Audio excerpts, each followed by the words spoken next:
ESPN College Football Primetime presented by Ram Trucks. It is a beautiful night in Tampa, Florida, and a great night for some football in the American Conference. South Florida was the talk of the college football world to start the season, beating two ranked teams, and now they'll open up conference play at home at Raymond James Stadium against the Charlotte 49ers. Welcome to the Rocket Money Kickoff. Courtney Lau alongside All-American running back Rini Ngolia. Marilyn Payne is on the sidelines for us tonight. And this South Florida team, I mean, they surprised a lot of people, beating Boise State and Florida, two ranked teams at the time. Are they a team that could make the college football playoff? They definitely are, and the reason is I think the winner of the American, the champion out of this conference right now, has the front seat in getting that CFP spot. So this is their first conference game of the year. It's the most important one for them. Well, this coaching staff for South Florida has come in and set the standard, and they've had players that have helped them do that. Specifically, two guys on defense that we're going to highlight.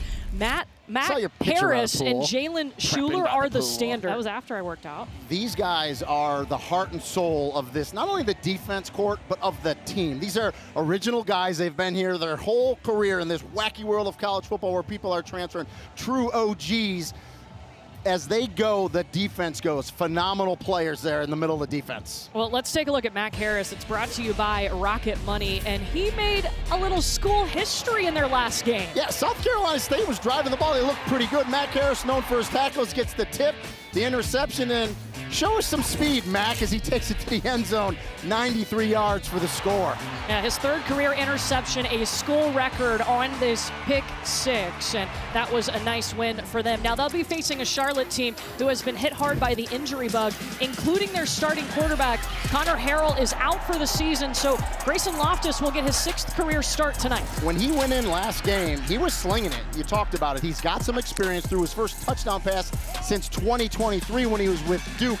The bye week is going to pay dividends for Grayson Loftus. He gets all those one reps. We talk about the timing and the rhythm with wide receivers, had a chance to work with him. I'm excited to see Grayson Loftus tonight. And the coaching staff told us they do not have to change the playbook when Grayson Loftus is the quarterback. He knows it front and back. He can run everything. This has been the Rocket Money Kickoff. We are about to have kickoff of this game here in Tampa. It's Charlotte, it's USF. It's coming up next. We on a whole nother level, bigger than ever, we back. Okay, we back. Okay, bigger than ever, we back. Wait on it, put in pain for it. Every day a day to train for it. We on a whole nother level, bigger than ever, we back.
Kickoff just moments away here at Raymond James Stadium in Tampa, Florida. The American Conference opener for South Florida as they welcome in Charlotte. Marilyn Payne on the sidelines for us. And this South Florida team, Marilyn, had an interesting strategy when it came to the coin toss in this game.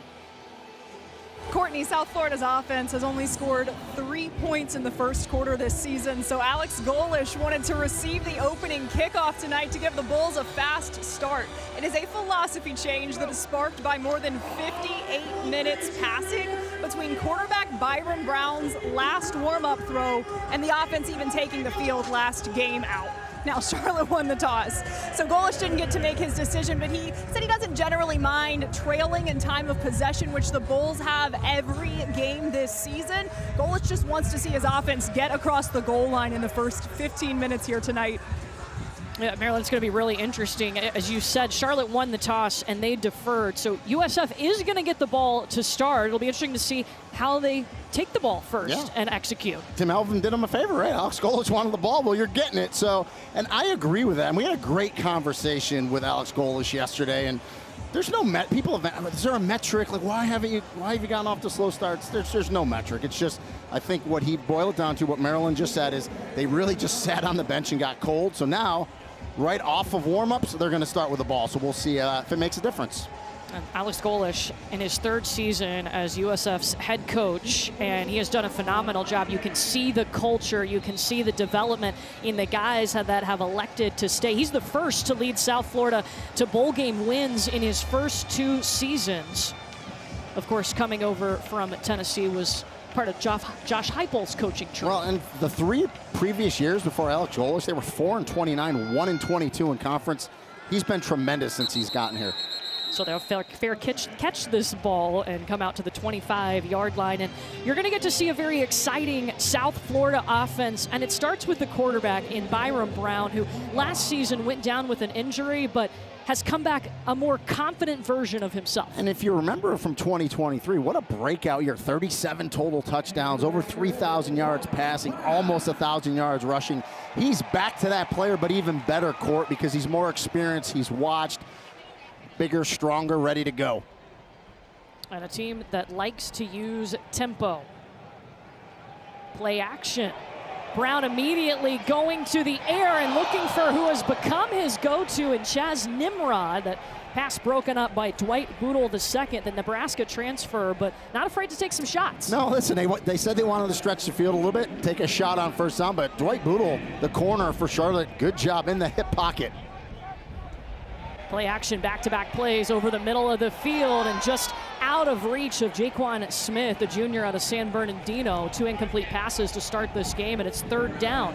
And that's one there, I think, if Byron Brown just takes his time, Smith, there's no safety in the middle of the field, there's no help. You could throw him open if you throw that ball to the far hash and let Smith run and get it, but it goes incomplete, and just like that, 3rd and long. And a South Florida team that only converts 38% of the time on 3rd down this season. That's 10th in the American, 86th in the nation.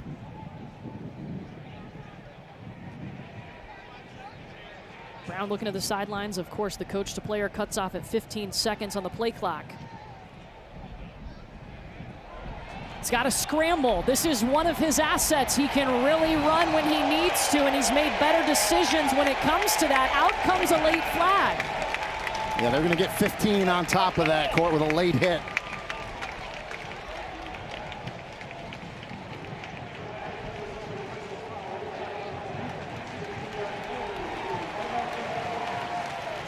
Tim Rich is our official. This is an American Conference crew, of course. Yeah, and I think it was Caden Schmidt, the linebacker, that has the late hit, but it's 3rd and 10 if you're Charlotte. You gotta keep Byron Brown contained in the pocket.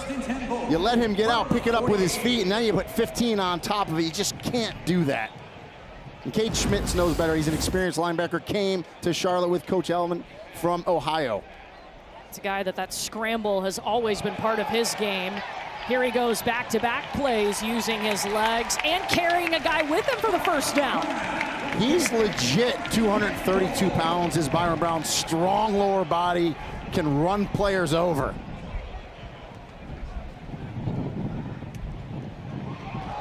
Oh, and hit Ches Nimrod right on his hands, but the pass is dropped. Nimrod, a transfer from Tennessee, was able to translate to this offense very quickly because he had a background in it at Tennessee. It's essentially the same offense. They've tweaked it. Alex Golesh has tweaked it. Verbiage is a little different. First time they've handed it off to a running back, and it's Cartavius Norton. Room to go, 37 yards out for Cartavius Norton against his old team. He was a Charlotte 49er last year.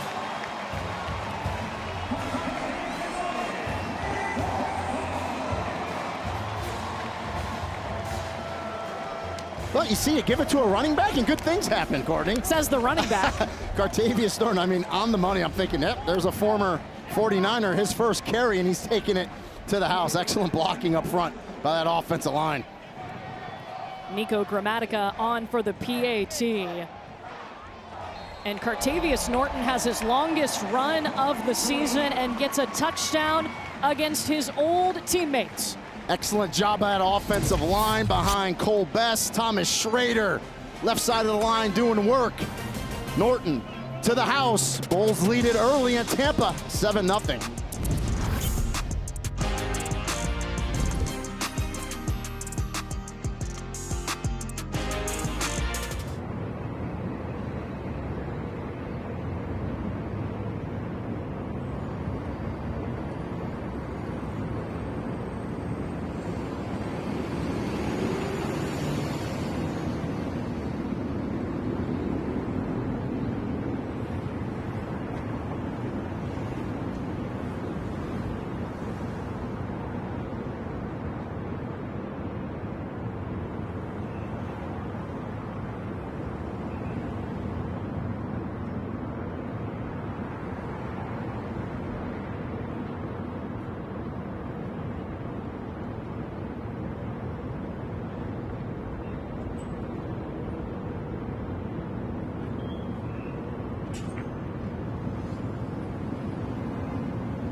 You're watching the American Conference on ESPN.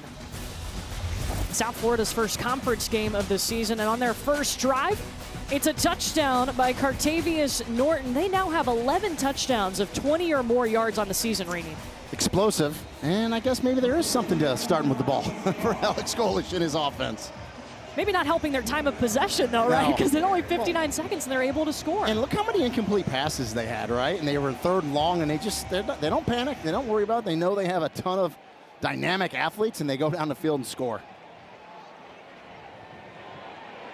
And here goes E.J. Mason. Let's take you back to that Norton touchdown. And remember, this is a guy who was at Charlotte last year. This is his first time facing his old team. Last season, he had 129 carries for the 49ers, including 2 touchdowns against his new team. Yeah, so obviously Alex Golesh and USF saw that and said, let's take him on our team. And that's hard for Tim Elbin, because when you take over a program, roster retention is essential. And it's just so hard today when a new coach comes in, because the former team, everyone jumps in the portal. And it's just hard to retain talent. So now the first time that we'll get to see Charlotte on offense. Grayson Loftus is the quarterback, his 6th career start. Connor Harrell out for the season with an injury. Won the starting job in camp, and immediately Loftus is on the move. What's the biggest question right now with this Charlotte offense with so many unknowns? Offensive line. So I think there's a ton of people hurt, right? I think 16, 17 guys out, a bunch of guys out for the season. Johnny King's their captain, leader, center. He's out. Dallas Shirley moves over to center. A lot of pieces change on that offensive line for Charlotte.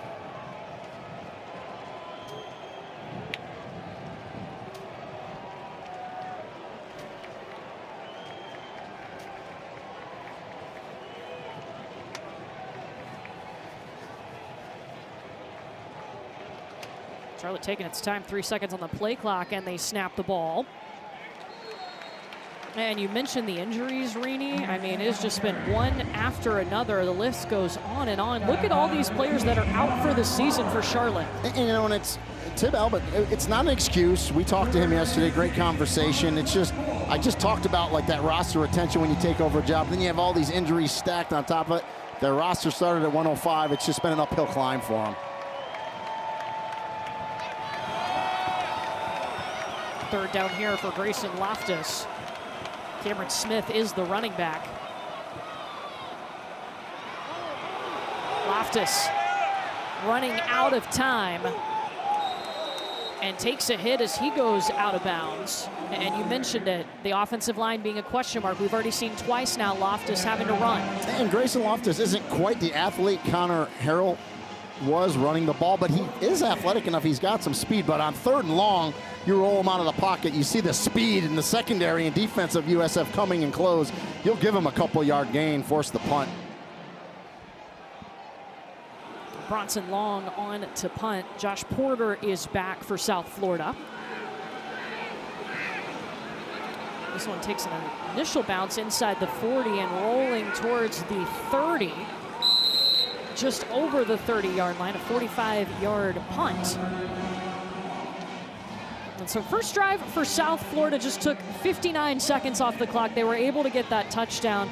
Going to be interesting to see, though, the air attack, because Byron Brown starting 0 for 3 in this game through the air. Yeah, and you know, and Chaz Nimrod had an easy drop, right? So I just think early in the game, everyone's excited, ready to go. And we talked about the troubles with the Charlotte offensive line. Well, the USF offensive line in really good shape. They get Derek Bowman, 62, back there, left tackle. That's a group that's playing better each and every week. Yeah, first appearance of the season for Derek Bowman. That allows them to move Zane Herring back to the right guard spot. First completion of the night for Byron Brown. And you know, I talk about first down, Court. That's an extension of the run, a quick pass like that, a nice 4 or 5 yards on first down. Hand off to Alvon Isaac. Somebody finally hits him over the 45-yard line. It's a first down and then some. They pick up 11. And if you haven't watched USF, folks, yes, about every 8 to 10 seconds they want to snap the ball. Byron pulls it, reading the defense, bouncing around off of Charlotte defenders, and makes his way past the 45-yard line, about the 44-yard line on the Charlotte side of the field. You better bring multiple hats to Byron Brown. Again, 6'3", 232 of just solid muscle. Brown looking for somebody, has all day, now running out of time. Avoids a tackle and still chucks it down the field, looking for Keyshawn Singleton. There is the flag. And it was Cary Grant in coverage for Charlotte. How much time did Byron Brown have? About a year. Yeah, I could make a ham sandwich, which was what I had before the game back there. It was pretty good, too. So pass interference against Charlotte. And it was interesting, we talked to Byron Brown this week, and the one thing he said he really worked on in his quarterbacking was staying in the pocket. Don't run too quick. Well, he stayed in the pocket. He didn't bail. He bought time and picks up a big pass interference. On both of South Florida's drives, there have been big penalties on Charlotte that have helped extend that drive. That was a theme in the preseason for Charlotte. Charlotte not beating Charlotte. It was a huge problem last year.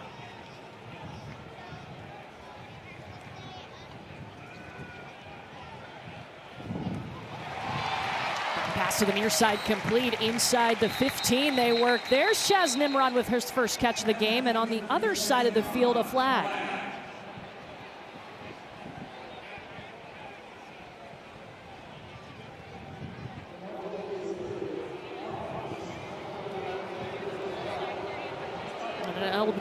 Ineligible receiver downfield on South Florida. They can't drift down more than 3 yards unless you're eligible, and they got him there.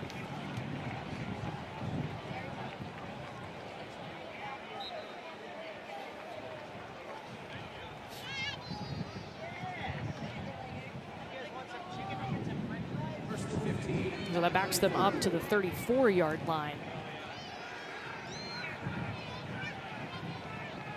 USF had a 37-yard rushing touchdown on their opening drive. Alvon Isaac. Ball pops out into the hands of Caleb Curtin of Charlotte.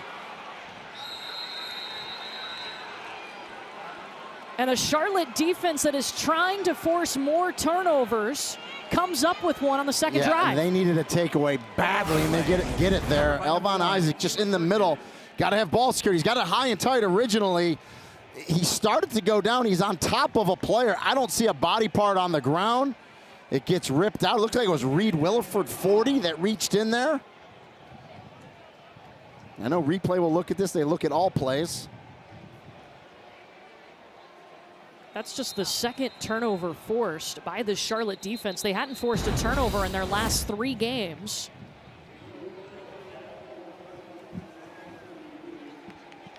And so they are going to look at this. The American Conference has collaborative replays, so they're looking at this at DV Sport headquarters in Pittsburgh. Yeah, Brian Platt, supervisor officials, will be there. Mark Larson's our replay official here. So if his butt hits, if his lower leg gets down, he's down. And it started to go, but I think they held him up. He's on top of a body, and the ball's going to start coming out. If I had a telestrator, I'd show you right there. That's a fumble. I mean, there's nothing there. Again, the verbiage has changed. You need clear and obvious on the play to overturn it. There's nothing clear and obvious there that says he was down. This play's gonna be upheld. Again, new verbiage, upheld. Yeah, the call on the field was a fumble recovered by Charlotte.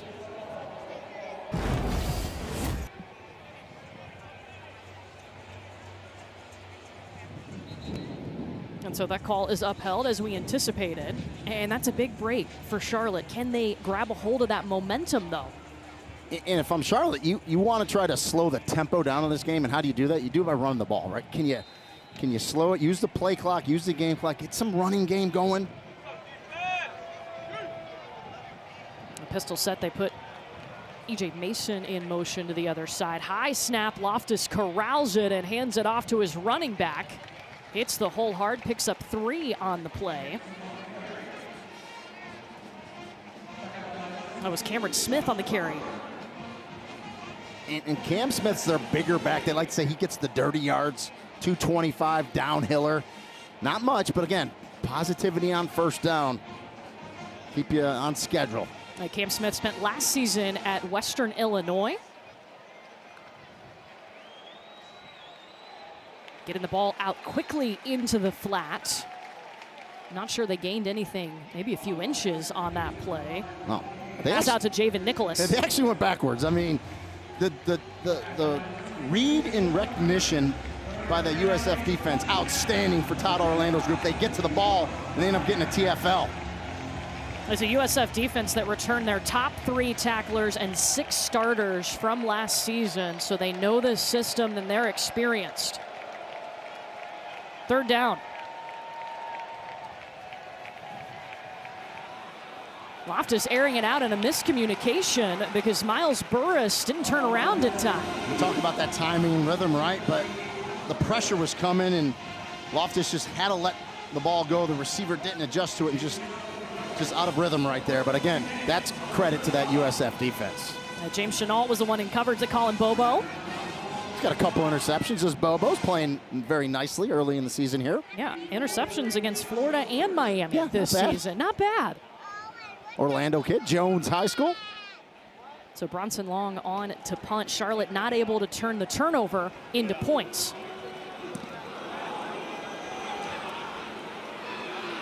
And a booming punt. Josh Porter's got to back up. Makes it to the 20, forced out about the 21. 45-yard punt and a 12-yard return. South Florida, no damage done after they threw an interception. The Bulls back on offense when we come back to Tampa.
ESPN College Football Primetime is presented by RAM, official sponsor of the College Football Playoff, and in part by HIMS, healthcare designed for you and delivered to your door.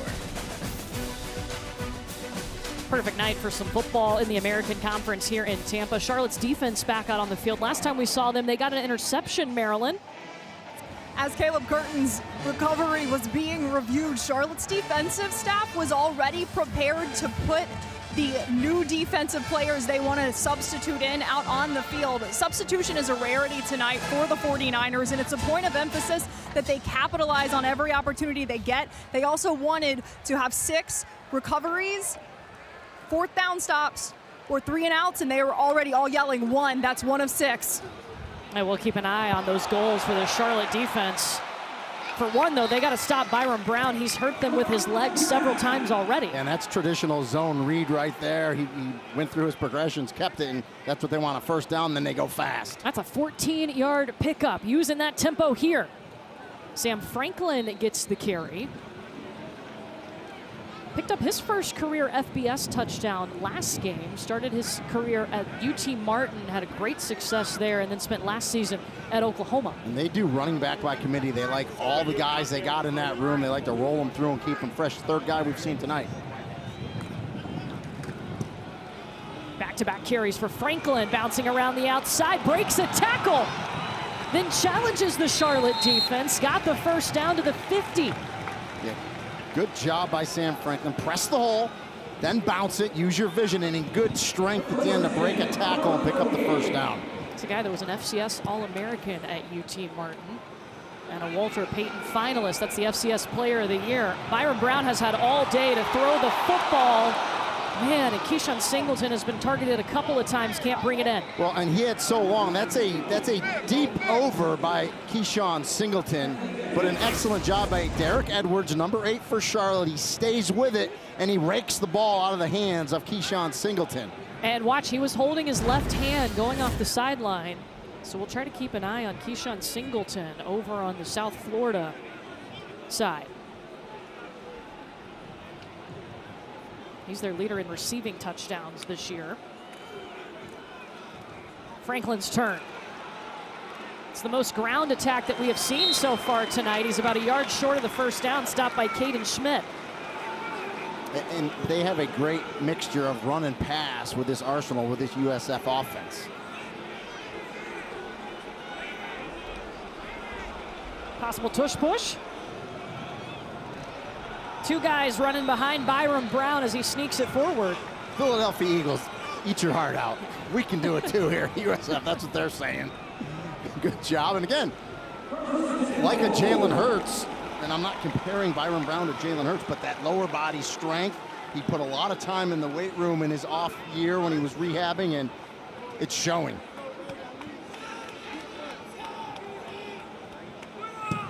Started the first 5 games last year before an injury against Tulane on September 28th. No question, he was the starter in fall camp. A leaping catch into the air for Jeremiah Coger.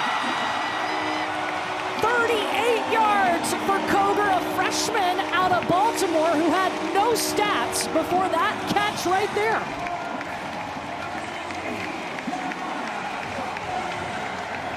Both touchdowns tonight, explosive plays. Yeah, welcome to college football, Jeremiah Coger. Tremendous catch, he goes up. Again, he's just gonna run an over route. Good protection. Charlotte sent a blitz. The running back did a nice job, slid over, picked it up, gave Byron Brown all the time in the world. He throws a strike to Jeremiah Coger. PAT up and good from Nico Gramatica. And South Florida has scored on 2 of its 3 possessions tonight. The first one, a 37-yard touchdown run by Norton, and now a 38-yard touchdown catch for the freshman, Jeremiah Coger.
knocks down #1 Alabama. Oh, the rematch, Rini. Vanderbilt and Alabama with both teams ranked coming up tomorrow. Vanderbilt's a much better team. And, of course, I remember that game from last year because we were stranded in the Tulsa airport with a broken-down plane watching it on our phones. Yes, we were. Ooh, flag comes out before the play finishes. A hard hit as Ely was on the return for Charlotte.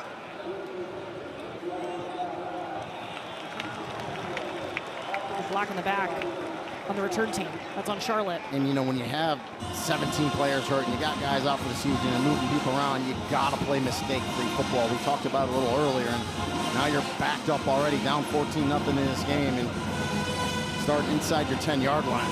It's a Charlotte team that has gone to their backup quarterback, Grayson Loftus, because Connor Harrell in their last game 2 weeks ago before the bye went out with an injury. He is done for the season. He's the one that won the job in fall camp. Now, Grayson Loftus is experienced, filled in at Duke when Riley Leonard was hurt back in 2023.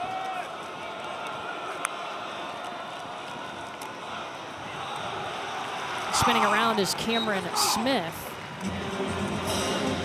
And you saw how fast Jalen Shuler just shot through there. I mean, that's what you want. The middle of this defense is ridiculously good, led by Shuler, 7, and Matt Harris, 24. We'll take a look at it. It's right down the window. You got to put a body on him. We talked about Charlotte's offensive line. They're missing a couple pieces. Henry Rutledge, one of their most explosive running backs, is out for the year. So it's going to be tough sledding for Charlotte. They got to buckle down and just keep playing hard. More laundry.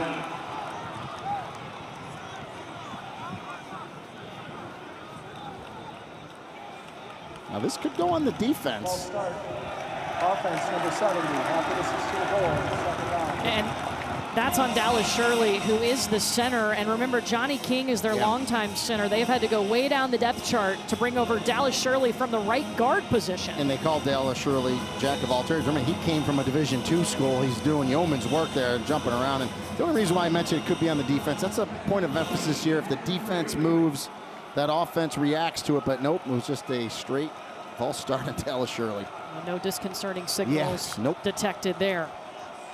And Loftus trying to throw out of his own end zone. Tries to check it down to Cameron Smith. That pass incomplete. And Rini, you were mentioning Jalen Shuler and Mac Harris. These are elite players and such important pieces to the South Florida defense. Look at the teams with 2 players with 35 or more tackles. South Florida is one of a trio of teams. And Todd Orlando told us the biggest thing about those two is they've been in his system for 3 years, right? They know how to do it, but more importantly, now they know why they're doing it, which makes them play extremely fast and lead that defense. Charlotte looks for its first third down conversion tonight. It is 3rd and a lot. No shot, still shy of the 5-yard line on that carry. Jalen Shuler in there on the tackle. He's had 7 or more tackles every game. Yeah, it's just when you have 2 linebackers like that, and it's Todd Orlando, we were talking about it, like, yeah, I'm going to lose those guys after this season. He's like, it almost makes me cry thinking about it. That's how good they are leading that defense. And Shuler's the green dot, so, you know, he gets that coach-to-player communication. Extremely intelligent, both those guys in the middle of the defense. It's not just in games, yes, that's important, but in practice, too. I mean, they know what to do. It saves them so much time. They block the punt. South Florida special teams getting after it, and that is a safety.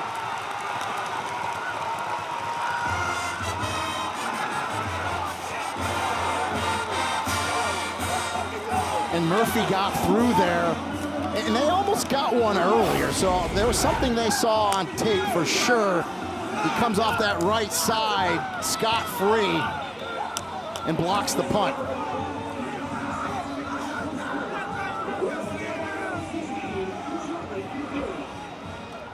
Murphy, a junior out of Florida, the Tulsa transfer. It's imperative. You always block the most dangerous. That is inside out. Where does Murphy come? Right up that A-B gap, right in the inside, straight line to the punter, and did an excellent job of just taking it off the punter's foot.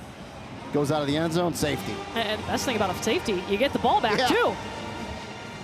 Yeah, USF, it seems like they're humming on all cylinders here early in this game. Offense, defense, and special teams. That's the second safety of the season for South Florida. They had one against Florida in the Swamp. Remember, the South Florida team came out, they beat a ranked Boise team to open the season, and that's when everybody went, whoa, watch out for the Bulls. Then they went into Gainesville and beat Florida. I understand Florida's struggling this year, but still a really good defensive Florida team. Yeah, and listen, they went up against it with Miami, which to a lot of people is the best team in college football right now. So you went down there was a lightning delay, a lot going on. Still a big time first 3 games for the Bulls. Isaac gonna run this. So South Florida looking solid in all 3 phases. There is a late flag, a little jarring at midfield. Way away from the ball. So this flag right here is this officiating crew from the American saying we're going to get a hold of this game right now with this call.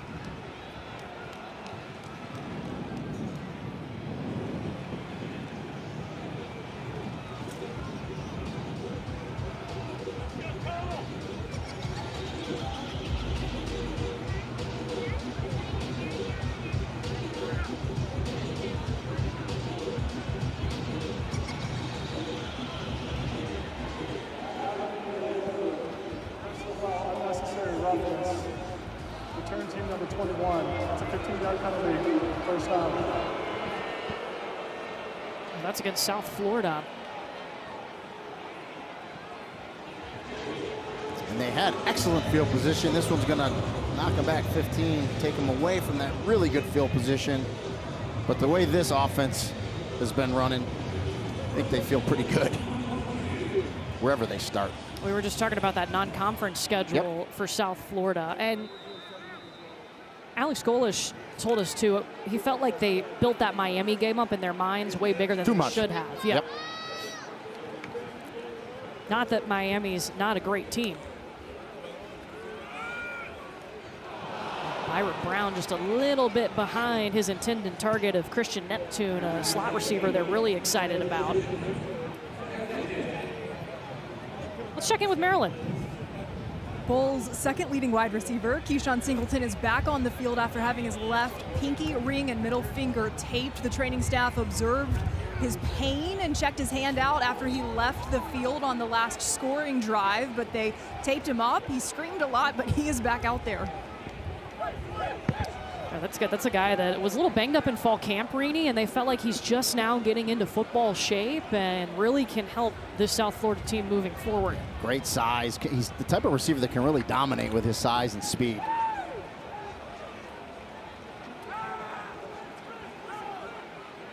A rushing touchdown, a passing touchdown, and a safety have gotten South Florida out to a 16-0 lead. And they're 2 for 2 on third down. Throwing over the middle.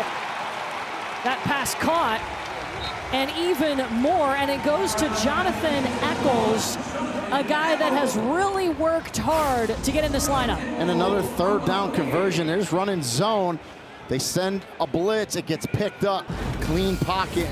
Brown finds his receiver, puts it on him, and they move the chains. Neptune in motion. He gets the football. Diving forward. Going back to Jonathan Eccles, who just made that last play. I mean, this is a guy that Alex Golish talked about. He said, I was been really hard on him because he had to grow up. He was expected to come in and contribute right away. Didn't really happen, and man, he's put in the work. Play action for Byron Brown. Has had a pretty clean pocket all day, and that's twice that the ball has hit the hands of Nimrod, but he hasn't brought it in. Yeah, excellent route. Come back to your quarterback just like Nimrod did, but he drops it. But listen, like a good receiver, flush it, forget about it. Next play. The officials were not in position to officiate the play. We will set the ball and replay third down. That's how you know you're going fast. When you snap it so quick, you're so efficient, the officials weren't even in their areas of responsibility, so they had to blow it dead. We talked to Golish about that yesterday. I mean, it's all the little things, right? Making sure you hand the ball back. And hand it to the center judge. Yes. He's the one that sets it. The players know exactly the official to give the ball to. They want it down, and they want to go.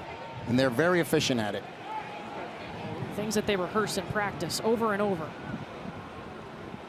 Nimrod in motion. Brown had pressure, threw it over to Singleton, and that's the 5th drop today. And that's the one thing this offense has not done well today is hold on to the ball. And there is an injured player down for South Florida.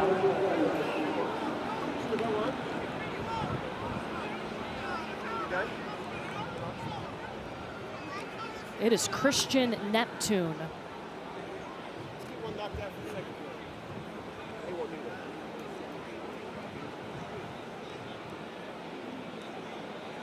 They're examining his left leg right now.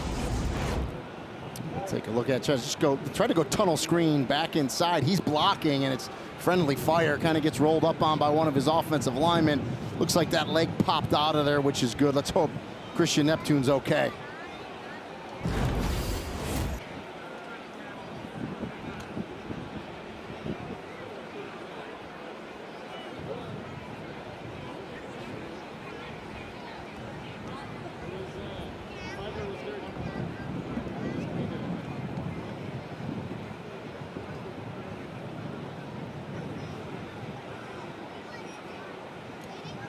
Neptune, a Florida native,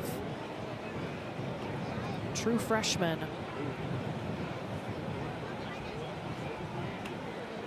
You love being out here, huh? You love being out here. Oh, Alex Golish right there with his freshman receiver. What's that?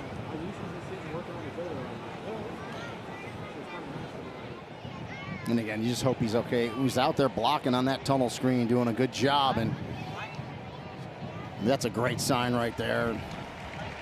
He's not putting any Yep. weight. There we go. There we go. All right, Christian. On that left leg. And this is a guy they've been really excited about. He's shown a lot of flashes early. A true freshman who's been working in the slot. Started faster and played better from the get-go than they anticipated, and he just kept getting better. And they said, hey, we're going to start him at slot. And he's been a big contributor early on, and that's a great sign. Jogging on the sideline, so let's hope they can get a little tape on it. Let's spat it up a little bit. Yeah, so he'll go in the injury tent. Maryland will try to get us an update on him. But punt team on for South Florida. And give credit to the Charlotte defense. Came downhill a little bit more aggressive there, forcing this punt.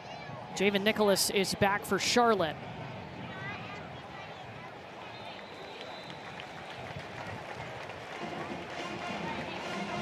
You know, a lot of people question why they fair catch it inside the 5, but the back's been with these punters, that's why.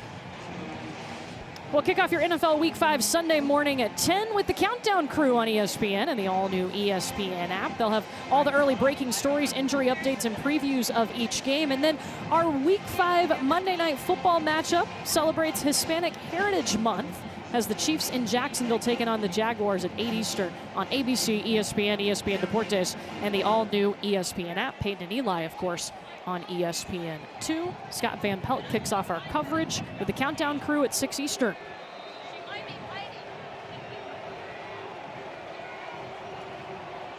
Last possession for Charlotte. They had a punt blocked for a safety in the end zone. Grayson Loftus tries to run it out. Jalen Schuler and Tavin Ward with the stop. And, you know, we've called Jalen Schuler's name out a ton today. He's 230 pounds and can run, number 7 for USF. And it just looks like Grayson Loftus has some room, but he did not. Jariel Cobb is the running back. A freshman out of North Carolina. Loftus with time.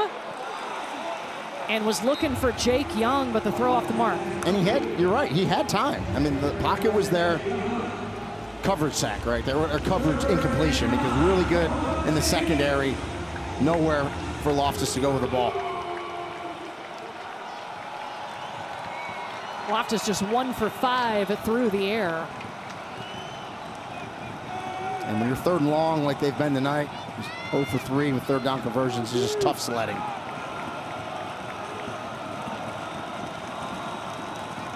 They put Young in motion.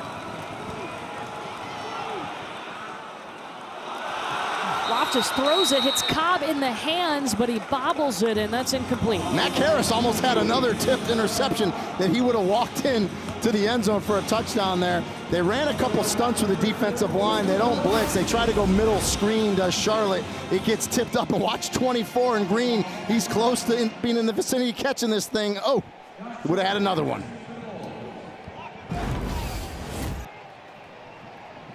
The last Charlotte punt, they had it blocked.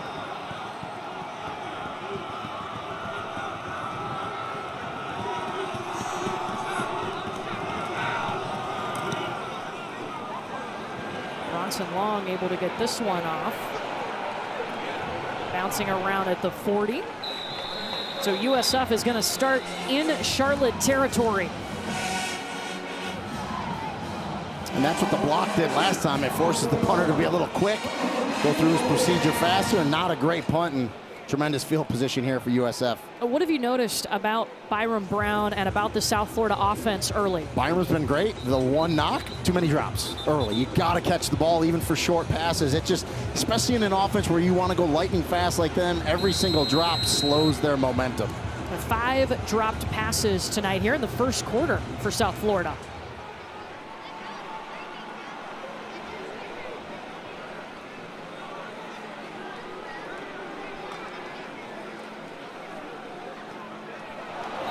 Make it 6. What is going on?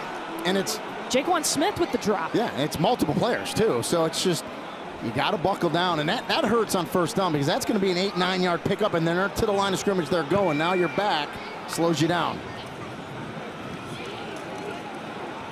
They'll hand the ball off. Sam Franklin spins around. Inside the 35, he goes, stopped by Gavin Willis. See, you know, in the way they control the line of scrimmage with this offense line, I'm almost inclined like run it on first down, pick 6 or 7, and then go fast. Back-to-back carries for Sam Franklin. And he just brought 2 guys with him to the 25-yard line. There's your first down. You know, and Alex Golish and Joel Gordon, the offensive coordinator, they may be mad at these wide receivers. They might say, okay, running backs, we're gonna fill your tummy here with a bunch of carries. Brown pulls it, reading the defense, weaving through the Charlotte defense. He's spun down at the 11. Back-to-back first downs. And read it perfectly, right? Puts it in the belly of Sam Franklin, pulls it, and Franklin ends up becoming a lead blocker for him. Brown takes it around right end. Franklin almost got tripped up, falls down at the 10. That was the one Franklin he was tripping from the beginning, but he held his balance and thought, okay, I'm gonna get to the outside, and then I think the 10-yard line tripped him up a little bit there.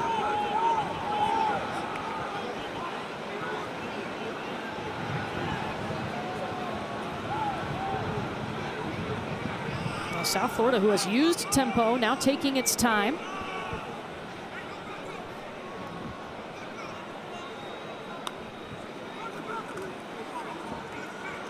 Brown throwing with pressure in his face. Flipping into the end zone for South Florida. Mudia Rubin.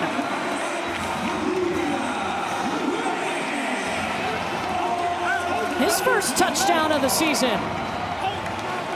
Yeah, a ton of talent on this team, but that wide receiver room, especially, we've seen a few drops. Mudia Rubin hasn't dropped one. They come to him on that crossing route. Good throw by Brown, and yeah, this offense is humming. Tack on one more. It is 23-0. Mudia Rubin graduated from Stanford in 3 years, Rainey. Smart kid. Smart kid. That's not quite a UMass degree, but you know, I get it. Well, just you see the pressure in Byron Brown's face as he's dropping back, and he knows Mudia Rubin's going to be there. He puts it on him, and he turns it up. Just a good-looking play there. Rubin, a guy that actually had college soccer offers. He was a pretty highly recruited soccer player. Was a kicker in college, of course. Set a receiving record as a senior in high school. But decided to play football, got his degree at Stanford, and now a Bull. Of course he did. He knows. Yeah. Football's where it's at. But they put him in the slot, and he's been a really nice addition to, again, a very deep wide receiver room for USF. How do they shake off these drops? It's six just drops in the first quarter. It's just mental, right? Because there was one, maybe two contested, but there's been just straight drops. And you got to have a short memory, flush it, as the coaches like to say, and just get back out there and just keep throwing them the ball. Especially Chaz Nimrod. I mean, he's arguably the top wide receiver of that group, and for him to have a couple drops, it's just not like him, so you got to get him back involved. Well, Charlotte comes out, and Rini, they have 6 total yards of offense. Yeah, just got to keep plugging along here if you're Charlotte. Try to get something going in the run game. Just a little bit. They'll stick with Jariel Cobb, the true freshman running back. Spent the spring in UNC and then hit the portal. He gets the carry. They'll mark him at the 25. A loss of a yard on the play. Actually, no gain on the play. And you hear me talk all the time, like a broken record. You have to win the line of scrimmage. The defensive line for USF won the line of scrimmage. They pushed it back. When Cobb got the ball, there was defenders in the backfield. No gain. I mean, they're winning both lines of scrimmage tonight, our USF.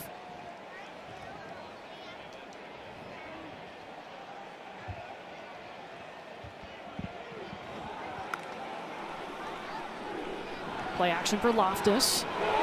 Putting it up into the air and into the hands of Jarvis Lee of South Florida. He gets his 2nd interception of the season.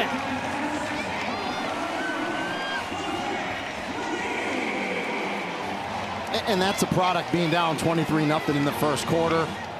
Loftus said, I'm going to take a shot down the sideline, but Jarvis Lee, the nickel, is sitting on that hash, just waiting, reading the eyes of Grayson Loftus. And he's, in honor of the Yankees last night, he's playing center field.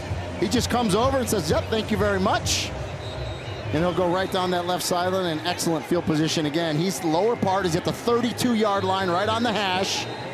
He's got a slot, he's gonna give him up to the safety in the middle, and then he's just coming back, playing that quarter, center field. Easy interception for Jarvis Lee.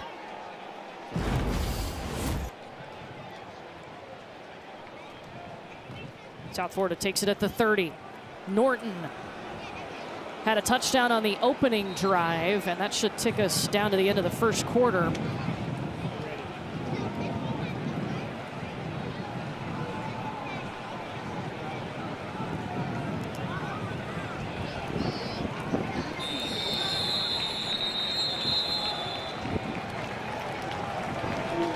Well, South Florida didn't have an offensive touchdown in the first quarter this season. Tonight, they have 3 of them. They are up 23-0 at the end of the first quarter.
South Florida leads Charlotte 23-0 to start the second quarter. Charlotte head coach Tin Album with me. How does your team play a cleaner game in the second?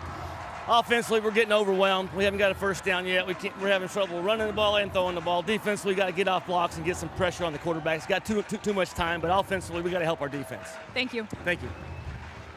And it's a Charlotte team who, especially offensively, Rini, has been hurt big time by injuries. They don't have their starting quarterback. They don't have their center. Yeah. Just to name a few. Yeah, and Johnny King, not only starting center, captain, a leader, and it's just really hard. And Tim Elvin's a good coach. He'll turn things around here. He was the right hire for Charlotte.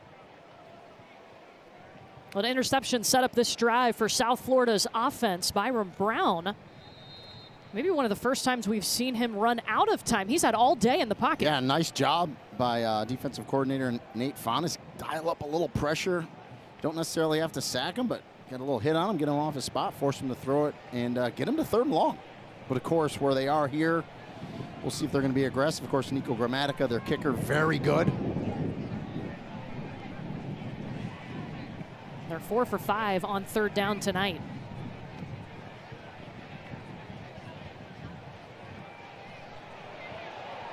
Brown got rolled up on by his own guy, somehow escapes and steps out around the 25-yard line. And if you're a Charlotte fan, you're saying, you got to be kidding me. We have the guy sacked for about a 10-yard loss. It's going to force a really long field goal in the 50-yard range. And he's strong enough to get out of it. And that's a big defensive lineman, Irving, there that's wrapped all around him. He gets around him, and he gets a positive gain, and he makes his field goal attempt by Nico Gramatica that much easier. This will be a 43-yard attempt for Nico Gramatica, and they change it.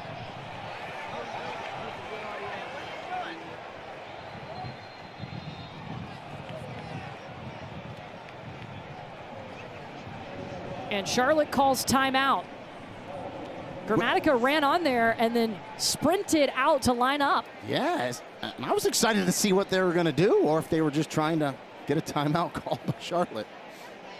Well, Nico Gramatica is among royalty in the kicking world, is he not, Rini? Yes, Dad Martin Gramatica is a legend around here, and his uncles. I mean, everybody's a kicker in his family. It's in his blood. Except his little sister, we heard, is an outstanding flag football player. Yeah, watch out for Emmy. Yeah. Possible Olympian in the future. But yeah, Nico Gramatica, a long line of kickers. Of course, his dad was a Lou Groza Award winner and All-American at K-State. And his dad, his uncles, and Nico, they all wear number 7. Yeah. 43-yard attempt, we think, if he's going to stay out there and kick it. He does, and it's good.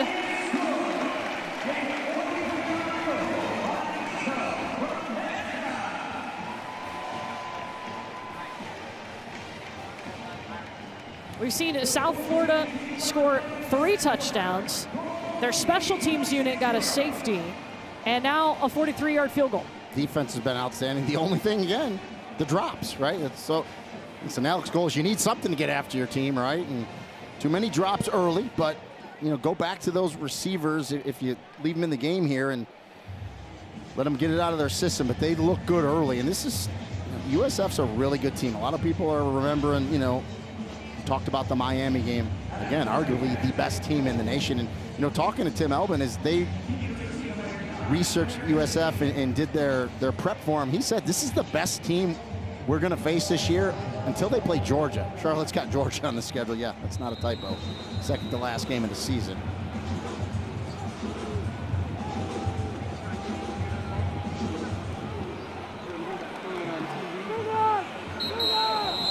That one booted out of the back of the end zone.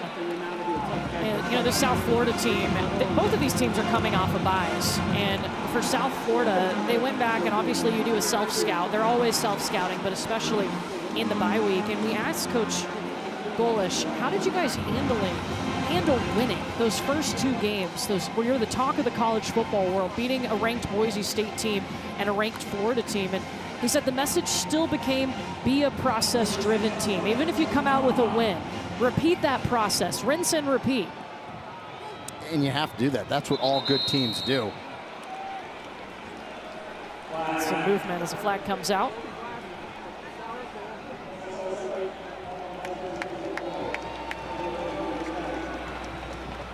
That was Tyler Gibson, 74. The little flinch, and again, just self-inflicted, right? And that's what really drives coaches nuts. I mean, you're behind 26-0, you're starting to drive, and self-inflicted penalty. You just can't do it.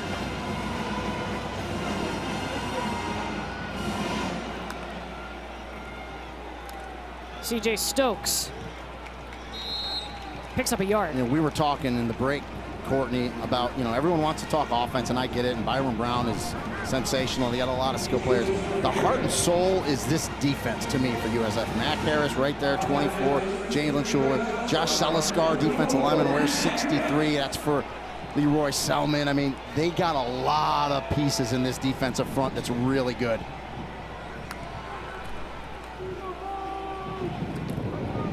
Stokes takes a couple of hard hits and pops out. Down the near sideline, pushed out just past the 40. He's got the first down. Finally, Cedric Hawkins got there. Charlotte fans are like, keep talking up the defense because he just broke a tackle. And that was their first down. Yeah, watch 7, Jalen Schuler. He's going to lay a hit, but you got to wrap him up, right?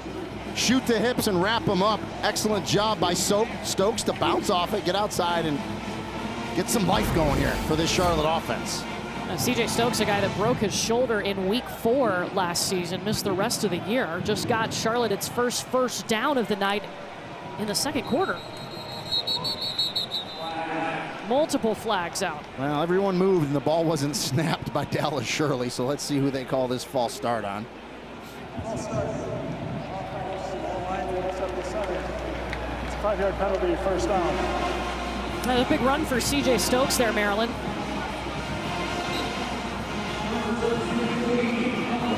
C.J. Stokes is a veteran for Charlotte who transferred from Michigan and is helping Tim Albin's staff set the standard.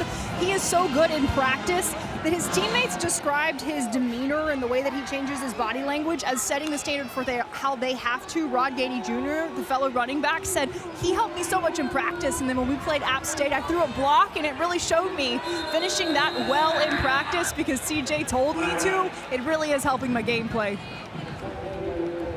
Charlotte's going to take a timeout here.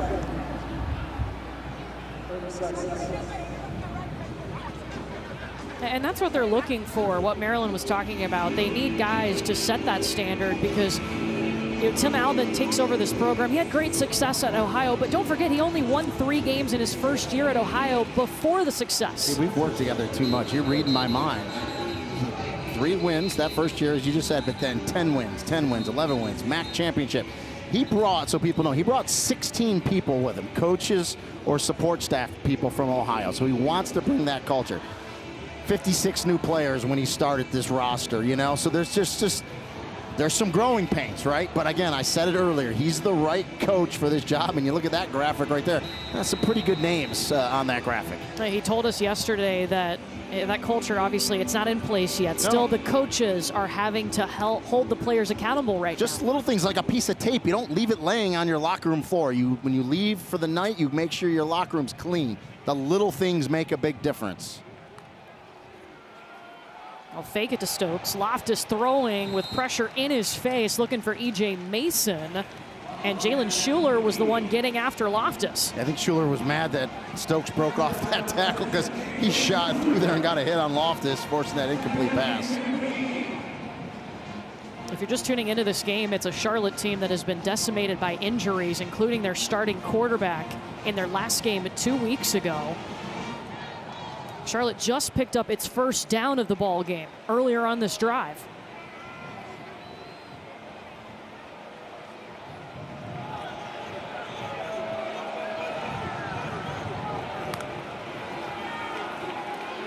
Loftus gets it out quick. Pass incomplete. Ben Knox in coverage for the Bulls. And that's the one thing Todd Orlando told us he challenged his defense with. Better coverage, especially in space. And they look good tonight thus far. Charlotte has not converted a third down.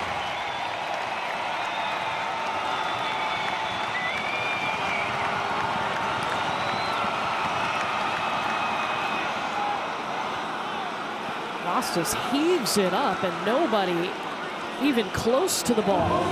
Pressure by Jalen Stokes on the quarterback. Yeah, E.J. Mason broke that route off at about 12. Loftus thought the defender was even, so E.J. Mason was leaving. He didn't leave and go down the sideline. Miscommunication there as that goes incomplete. And we've seen that a few times tonight, not being on the same page. So as much as we talked about the week off, rhythm in practice, again, game speed, game reps, much different. 12. It's a loss down at the spot of the foul. It's now 4th down. So Bronson Long is on to punt. They'll move back because of the intentional grounding. With Josh Porter back for South Florida. And, you know, I guess because there was pressure, you usually don't see that because it was a genuine mix-up between receiver and quarterback, which happens. Yeah. We see it a lot. Normally don't get the intentional. We're going to buy letter of the law, letter of the rule it is, and Tim Rich said, I'm calling it.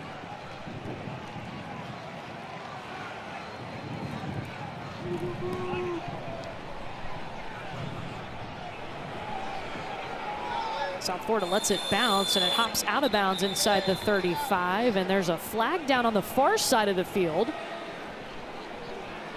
That's usually a legal formation. Let's see what this crew comes up with. That is exactly what it is.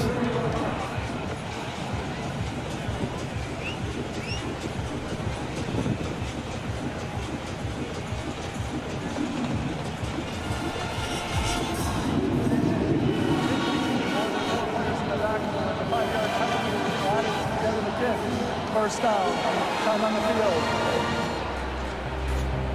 So we step aside. A big lead for South Florida. They try to add to it when we come back to Tampa.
is on top 26-0 here in Raymond James Stadium, and Alex Golesh describes the most important member of his staff as Director of Player Development, Jeff Jones, who he knows from Westland High School in Ohio. Jones, he says, is the guy who keeps him in check, and early in this season has made sure that nothing goes wrong for this team. They spent 25 years together before Jones joined South Florida's program.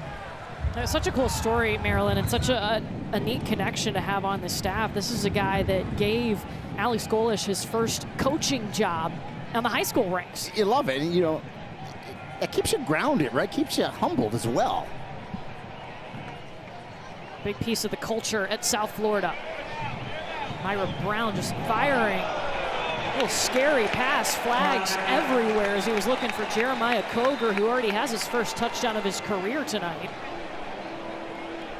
Byron Brown showing you how strong his arm is, putting that one up over the middle. Defense number 0, 15-yard penalty, first down. That's against Randy Franklin.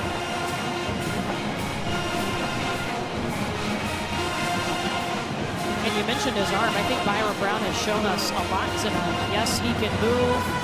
He can throw the ball. He needs his receivers to catch it. They've had 6 drops. Yeah, so at the end of this game, his completion percentage probably isn't going to be great, but it's because of all the drops in this first quarter, the first quarter.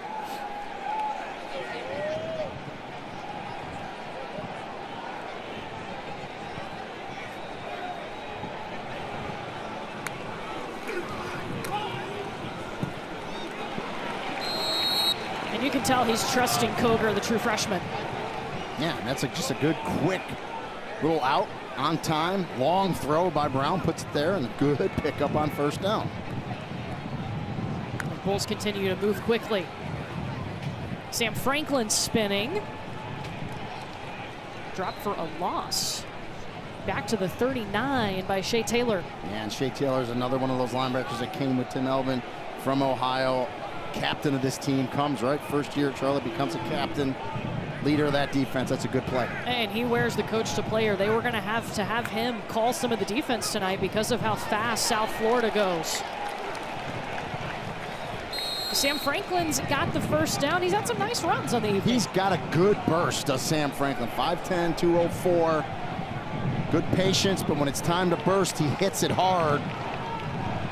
Pick up another first down there. South Florida's rushed for 175 yards tonight. Brown going untouched. Ball came out inside the 10.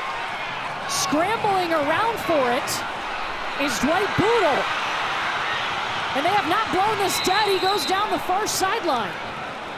Chris Nimrod had a chance to jump on it or knock it out. I thought from the booth court, I thought the ball might have hit out of bounds.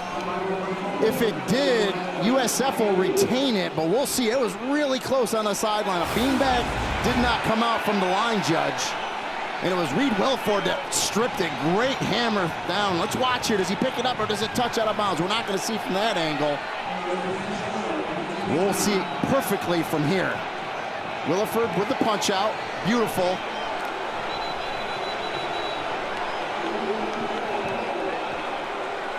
I see green grass between that toe.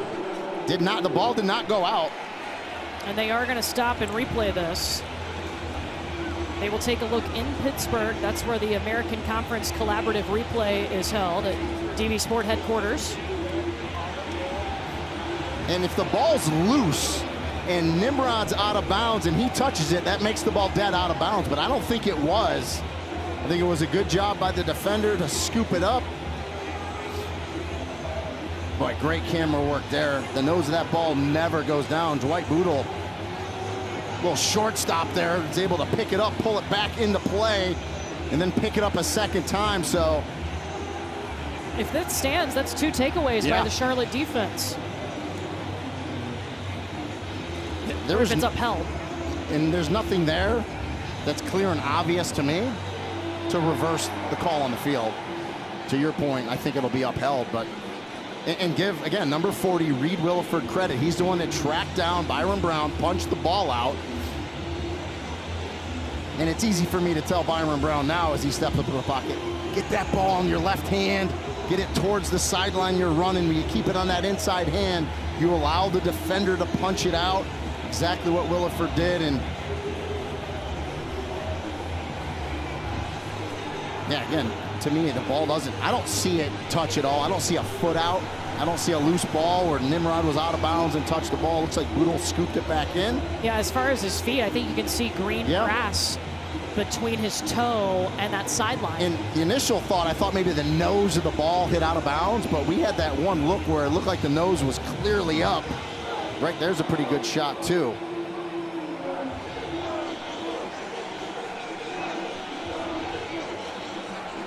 Well, I said about as much as I can say on that play, so we'll see what replay is going to do here.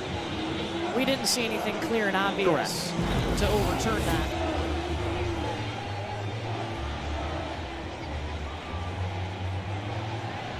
Charlotte's first turnover was an interception in the first quarter, but they couldn't turn it into any points. They had not forced a turnover in their last 3 games until tonight. Listen, they're fighting like heck, and you know a Tim Elbin team is going to do that.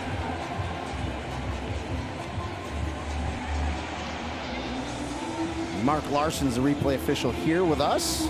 Not literally with us in our booth, but in their replay booth down the hall. Thank you for that clarification, Rainey. I think we knew. Oh, you never know. Some people that aren't football junkies watching that don't know. And then we'll get the call here from Tim Rich. After reviewing the play, the ruling on the field is upheld. It'll be Charlotte's ball at the 31-yard line. First and 10. They could have just asked you and me, Court, like 3 minutes ago. We would have sped it up. They have a tough job. I don't want any part of that. Listen, this American Conference crew, very good crew. Replay booth, very good. Brian Platt, supervisor officials, guys at the headquarters do an excellent job here for the American. 2 takeaways for the Charlotte defense tonight. Can the offense do something with it? CJ Stokes battling forward to the 34-yard line to pick up a 3.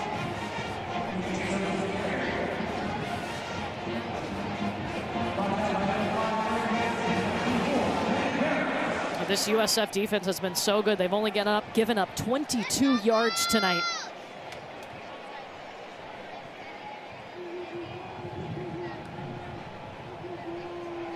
Play action, Loftus. Moving, throwing to Gus McGee as tight end. To the 36-yard line, stopped by Jarvis Lee. Now, Jarvis Lee, the nickel's been very active tonight. Had the interception that time. Reads that play, and it's a very fast secondary. They'll come up and hit you. Good play by Jarvis Lee there. Well, they feel like they have a lot of depth throughout this South Florida defense. That's been helpful. Charlotte looking for its first 3rd down conversion. And the pass incomplete, trying to dump it off to CJ Stokes. Travion Mitchell got some pressure. And for the second time tonight, Charlotte's defense forces a turnover, but no points come out of it. Gonna go 3 and out right after. And I mean, Loftus has been under pressure almost every single time he's dropped back to pass. I can only remember a couple times where he had a clean pocket. It's just he's been under duress all night.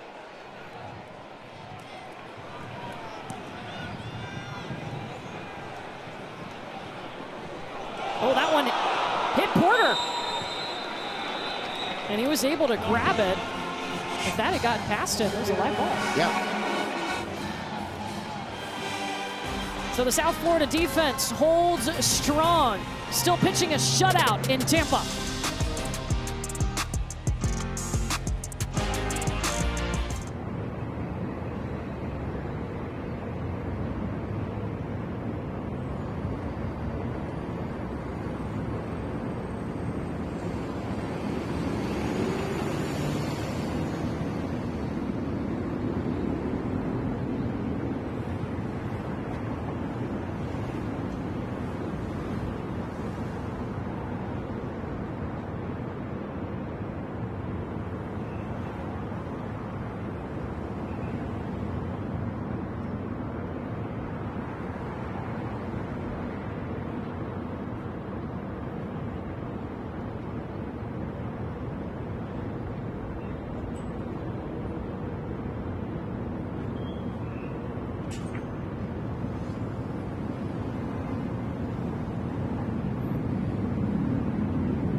20 years, Allstate has celebrated every field goal and extra point made at participating universities by donating to the university's athletic scholarship fund, supporting all student athletes. Thank you, Allstate. Courtney Lau, Reedy Angolia, and Marilyn Payne with you from Tampa. It has been all South Florida. Charlotte, just 24 total yards, 72 penalty yards, and that's been a theme going back to last season. Charlotte beating Charlotte has been a problem. Yeah, if I had a telestrator, that's exactly what I would circle. When you have, 3 times as many penalty yards as you do offensive yards, that's it's not good. South Florida hadn't scored an offensive touchdown in the first quarter, and then tonight they score 3 of them. And a safety in this game. Cartavius Norton has a touchdown tonight, and he carries that one. And 40 Reed Williford has been active. I mean, he read that. It looked like he was going to get a tackle for a loss, but he misses the tackle. They complete the pass as he tries to strip the ball, and they get a positive play on first down. Norton's number called again, first down. Rolls around at the 35. Stopped by Dwight Boodle. You know you're going to run a little harder when you're playing your old team, right? He certainly has. Got a touchdown on the first drive against his old team. Although many new players on that team than he played with last year. Byron Brown rolling, throwing back on the other side of the field, and that pass caught by Jaquan Smith. We talked about Byron Brown telling us he wanted to be patient in the pocket. He also said he wants to go through his progression. He did a nice job that time. Ground game with Norton. And that's definitely been a focus for him. Yes, he's a great athlete. Yep. His legs are a weapon, but sit in the pocket a little bit longer. He's had time. Yep, sit in the pocket, go through his reads, don't rush it. And that time he did an excellent job on that last completion.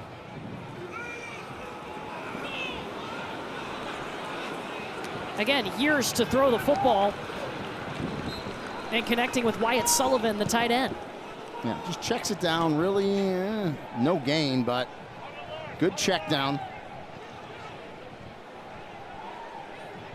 Shea Taylor with the tackle brings us to third down, where USF is 5 of 7 tonight. And how dominant the defense has been for USF. I wouldn't doubt here if Alex Goles is thinking, if we don't pick it up here, we're going on 4. Moody Rubin doing everything he can to get a little bit more. They mark him just over the 35 to the 37-yard line. Goles did tell us when they cross midfield, they like to think they have 4 downs. And once you get it to 4th and 3 here, that was a no-brainer. I mean, he was thinking, let's see if we can pick it up with a pass play. They don't, but they get more yardage, so they're definitely going here. They're 4 of 7 on 4th down on the season.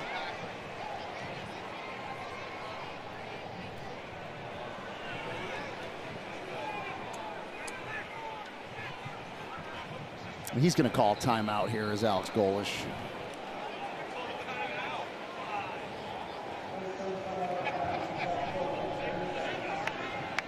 The first time out used by South Florida.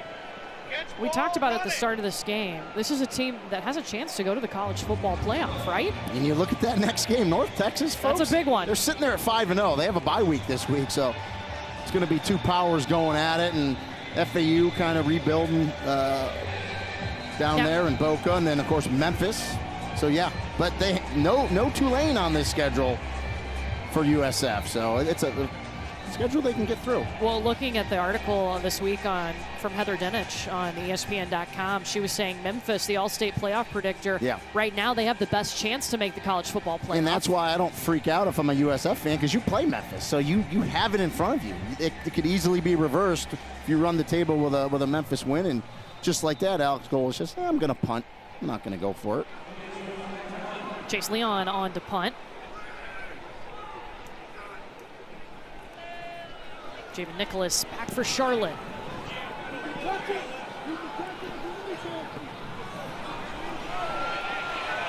Oh, so close. But it goes over the goal line. It's a touchback. Just the second punt tonight for South Florida.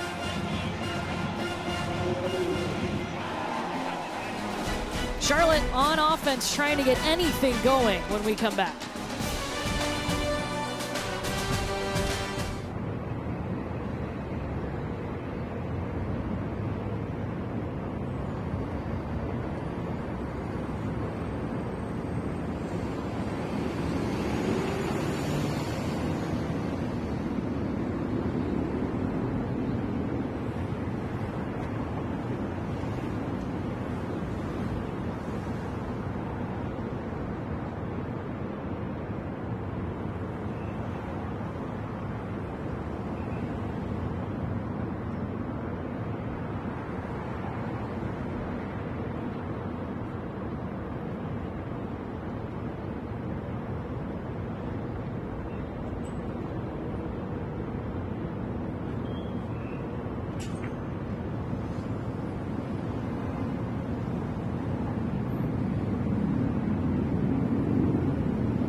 .26 until the half.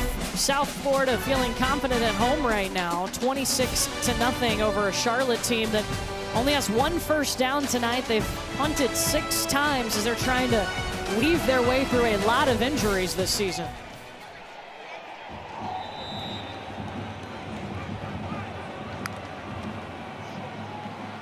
And a new quarterback in the game, Zach Wilkie for Charlotte. Throwing on the first play, the tackle made by Jarvis Lee. And Zach Wilkie, a guy that is making his first appearance at Charlotte right now. And they did tell us not as far along in the playbook, so they will have to change their calling a little bit with him in at quarterback. Yeah, has a strong arm, kind of a mixture of kind of between both Connor Harrell and Grayson Loftus. Was a JUCO kid, played at Northwest Mississippi Community College. That pass complete to Sean Brown.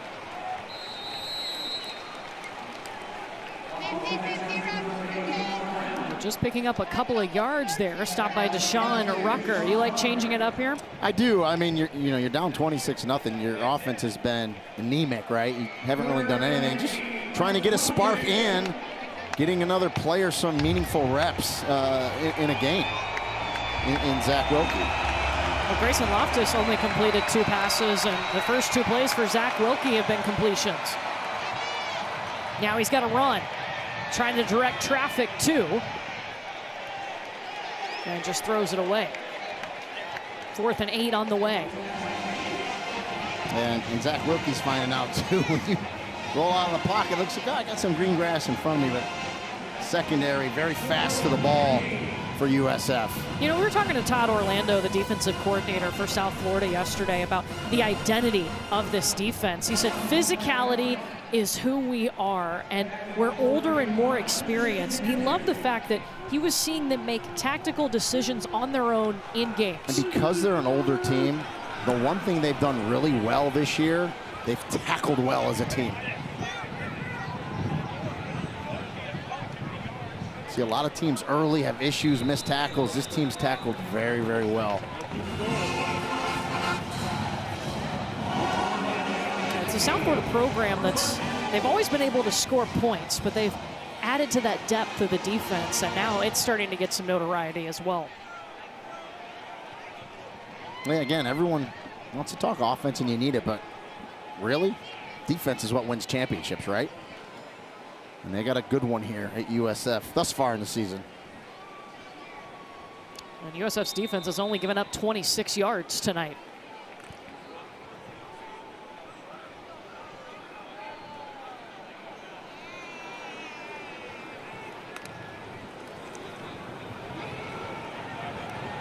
Brown hit as he throws, and it's picked off. Third turnover by the Charlotte defense. Caden Schmidt gets his first INT of the season. Yeah, and the pressure on Byron Brown, tries to get it over Caden Schmidt's head, number 19. Can't do it, and another takeaway for this Charlotte defense. I mean, they're just out there chipping away, and the linebackers, 40 Reed Wilford, 19 Caden Schmidt, and 35 Che Taylor. They've been playing their tails off, and that hit, ball's delivered low, and Schmitz gets the INT. Now, it sounds like a broken record. Usually you're saying this. Can Charlotte offensively do anything with this takeaway? Well, they have not been able to tonight, but 3 takeaways. That is a really good sign for Charlotte's defense. And timeout called by South Florida here as Zach Wilkie and the Charlotte offense are about to have their best field position of the night. So Charlotte's getting the turnovers. They forced 3 on the evening. And you have to do that, right? In a game where you're kind of outgunned because you got 17 players hurt, you got a lot of guys out for the season. You got to play your tail off, and you know Tim Elbin's crew is going to do that. Whether it's fumbles, whether it's interceptions, keep playing hard. And they're doing that tonight.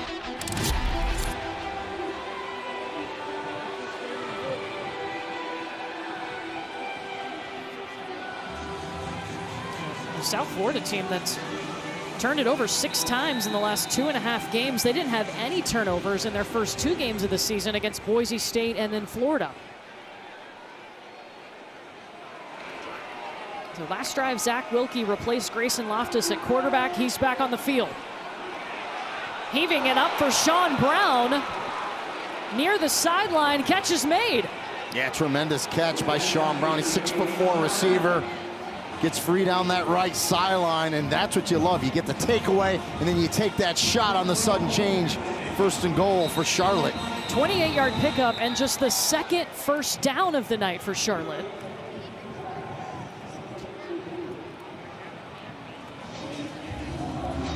And I think replay's going to take a look at this. See if he stepped out. Yeah, he's got that left foot in. Does he survive the ground? Yeah, we got to watch that all the way through because he has the foot in, but as he goes to the ground, he's got to survive it. Boy, you know, it moved and it looked like he might have lost it, but I don't think he did. I think he maintained control and just moved the ball between both hands. You know what I'm going to ask you? Sure. Is it clear and obvious? Exactly. That he didn't catch it? Yeah.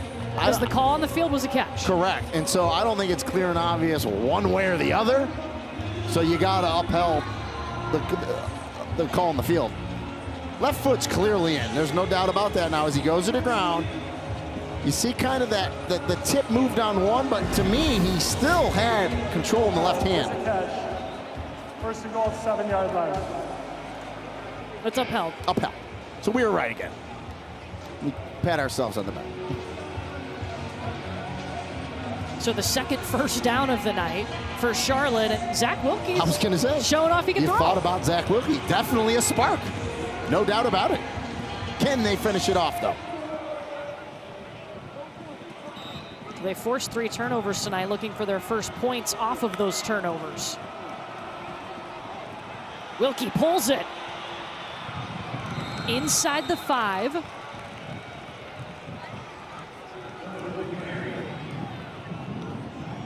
You got big Joey Burns, 0 there. It's 290-pound tight end kind of playing that fullback spot, lead blocking. That's a nice guy. Get behind number 0.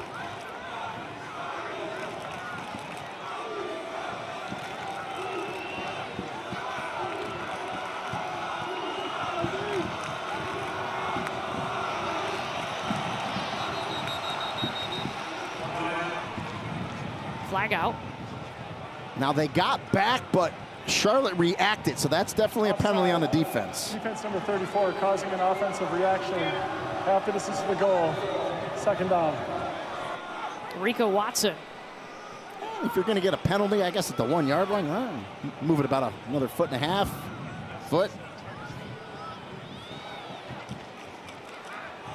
So it becomes 2nd and goal. Can Charlotte punch this in? On the season, they only have 3 total points off of turnovers. And this is an attitude play, right, with your offensive line. Listen, move the line of scrimmage, get it across the goal line if you're Charlotte.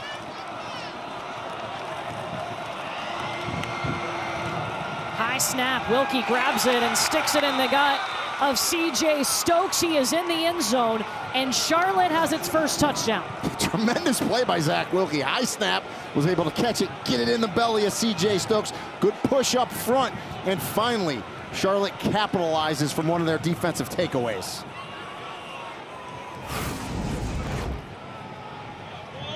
Yeah, one-handed catch, high snap, gets it into Stokes. Good job up front. Dallas Shirley, 70.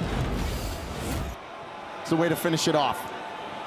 Liam Boyd on for the PAT.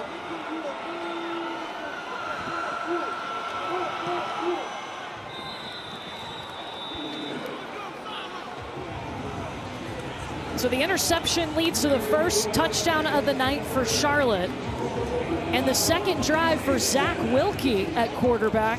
First time we've seen him as a 49er. Yeah, good little spark, and I'm sure that's what Tim Elvin said. Let's put him out, right? It's not practice, it's game. It's Friday night prime time. Let's put him out and see what he can do. And he has definitely given a spark to this Charlotte offense. And let's go back to the interception. Yeah, the good pressure to Byron Brown, forcing that underthrow.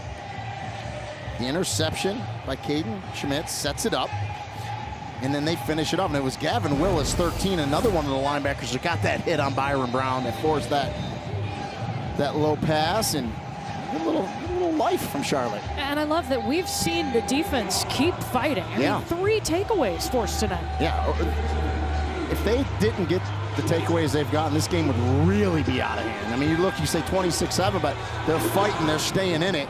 You know, and if you're the USF defense, you're saying, come on, offense, you guys keep putting us back on the field.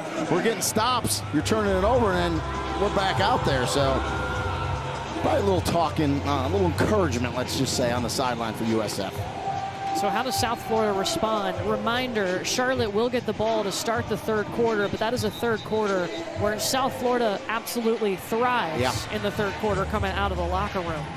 What have you thought about Byron Brown tonight?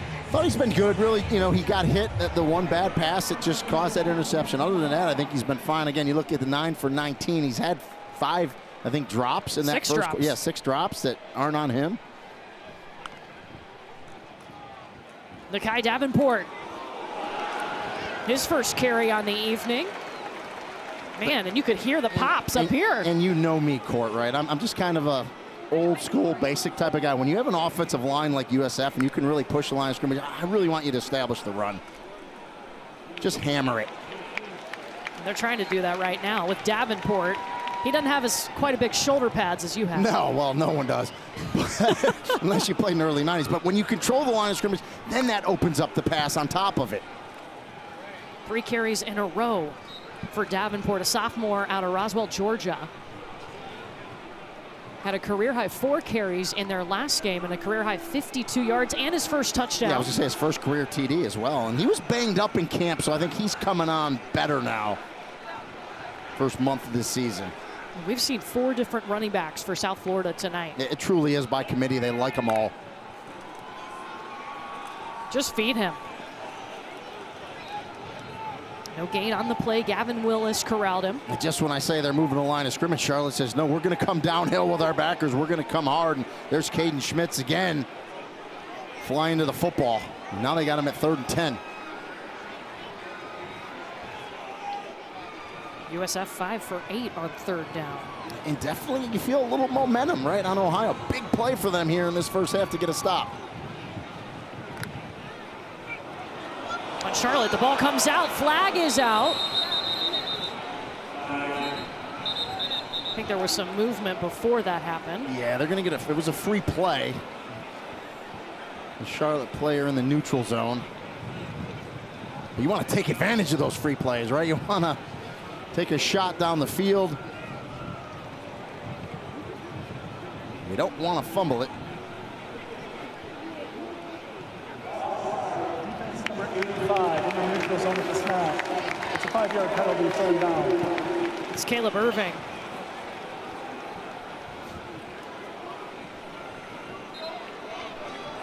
So that scoots the ball up to the 46-yard line. They need to get to the 49 of Charlotte. And they're going to let it go to the 2-minute timeout here and try to get the right play dialed up. 10 penalties against this Charlotte team. 2-minute timeout here. Third down on the way for South Florida.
Dubin, thank you.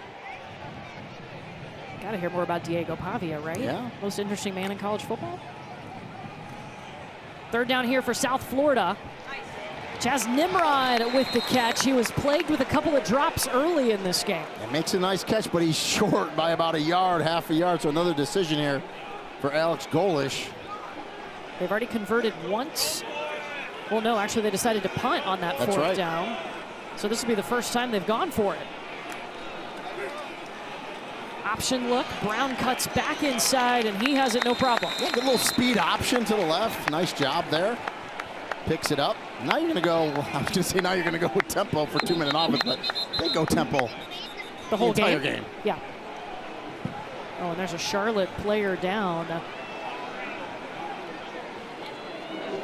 I guess Jamarian Solomon, one of their D tackles. Played at FIU last year. He's very explosive up there. Big part of that D line.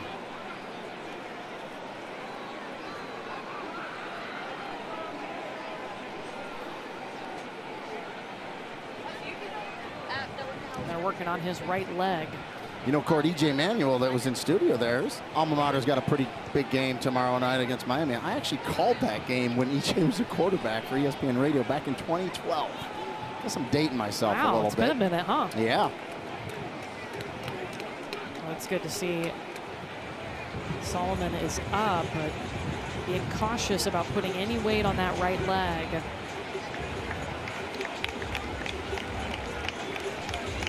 Big Jamarian, just hope he's okay. They like to rotate that defensive line, get him about 30, 35 snaps a game. And this was a tough game for this defensive line tonight because USF goes so fast. It's hard to get those substitutions in and out the way you would like to. And just hope big Jamarian Solomon's okay.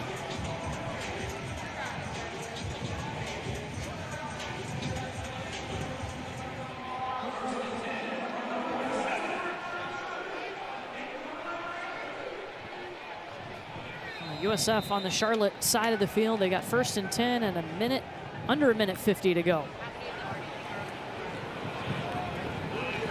Brown over the top to Moody Rubin. To the 41-yard line. Caden Schmitz with the stop.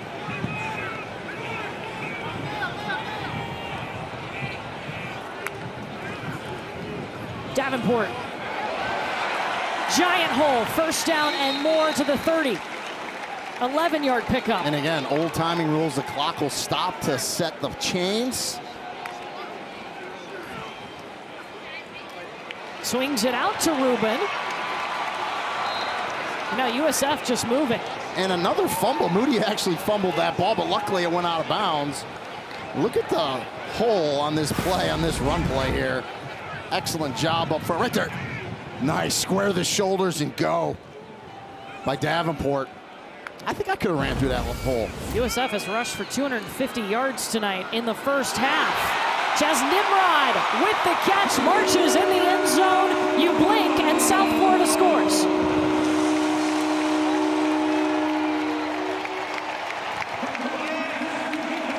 Third touchdown of the season for Chaz Nimrod to lead this wide receiver room. I think he made up for a couple drops earlier with that one. Just to your point, so explosive. They can score in a hurry. There's still a minute and 10 left in the half. I mean, that's how quick they can get down the field. A guy that started his career at Tennessee was actually recruited by Golish to Tennessee, and a flag out.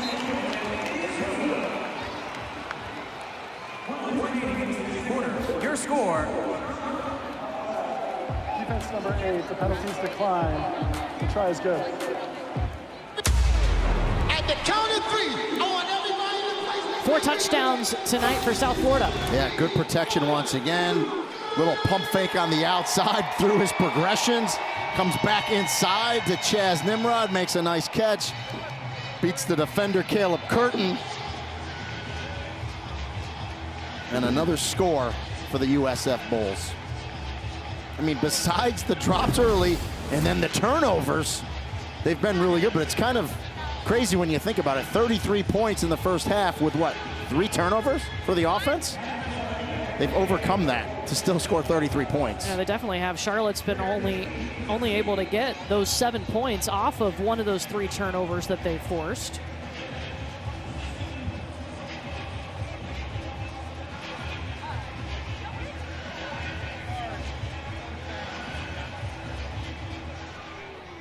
South Florida averages 399 yards of offense a game. They're at 397 in the first half. And the flag as this goes out of bounds. The ball will be placed at the 35-yard line. first down. Let's take a look at this week's college football rankings brought to you by Capital One. And Rini, this big game between Miami and Florida State. You think if Miami wins that, are they the #1 team in the nation? Yeah, I do for sure.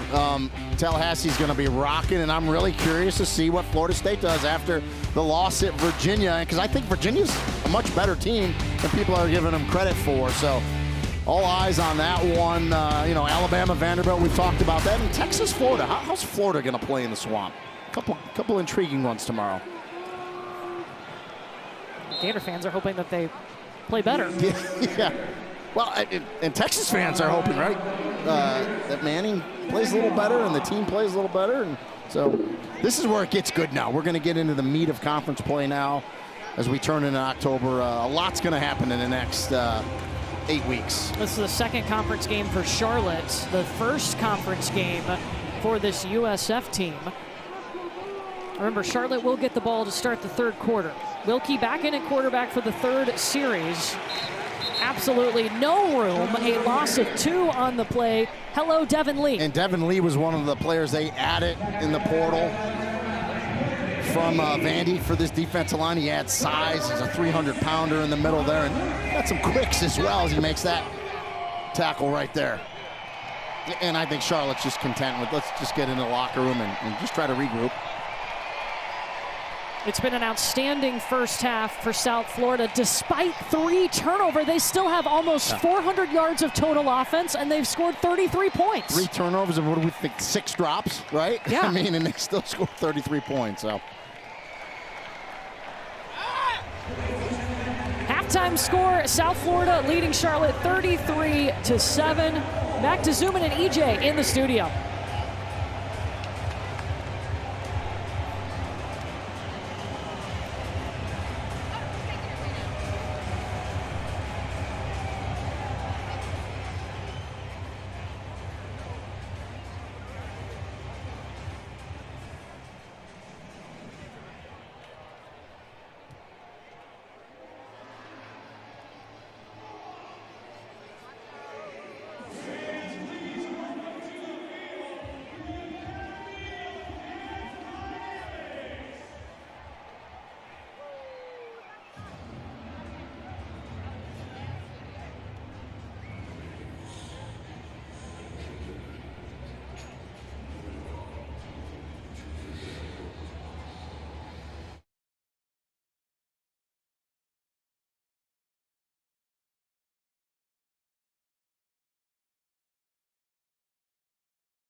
Welcome back to ESPN College Football Primetime, presented by Ram Trucks.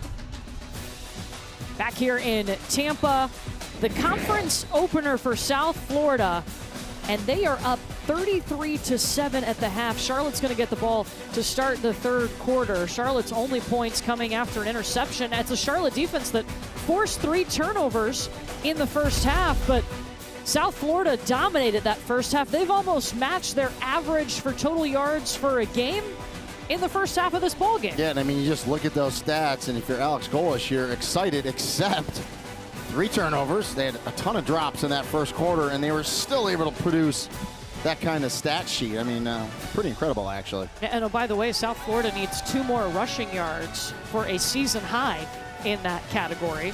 For Charlotte, it's a team that's been decimated by injuries. We've seen 2 different quarterbacks tonight. Remember, Connor Harrell was the starter at the beginning of the season. In their last game, he was hurt, out for the year. And I believe 17 players in total we have that are hurt for Ohio that either started or played, and it's really tough to overcome something like that.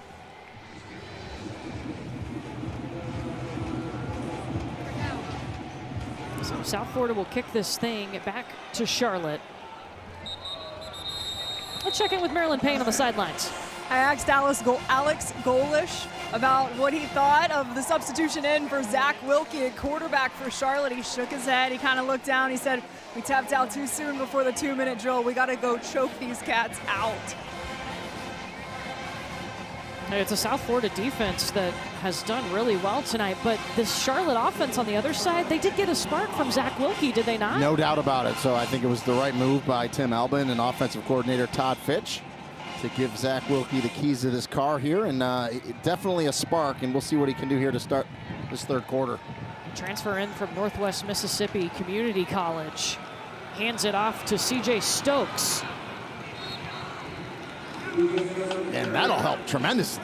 Nice first down run by C.J. Stokes. That's just the 3rd first down that they've had tonight. And being able to do it on first down, right? Good job up front by that offensive line. Again, it's kind of mixed and mashed with some injuries and some guys playing out of position. Good job right there to start off this third quarter.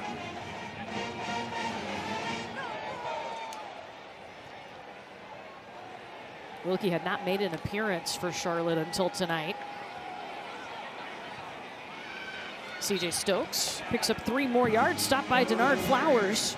The USF defense that prides themselves on physicality, and we have definitely seen that tonight. Yeah, they will come downhill again. It's all starts in that middle with 7 Jalen Schuler, 24 Mac Harris, but they got a bunch of dudes out there on that defensive side of the ball.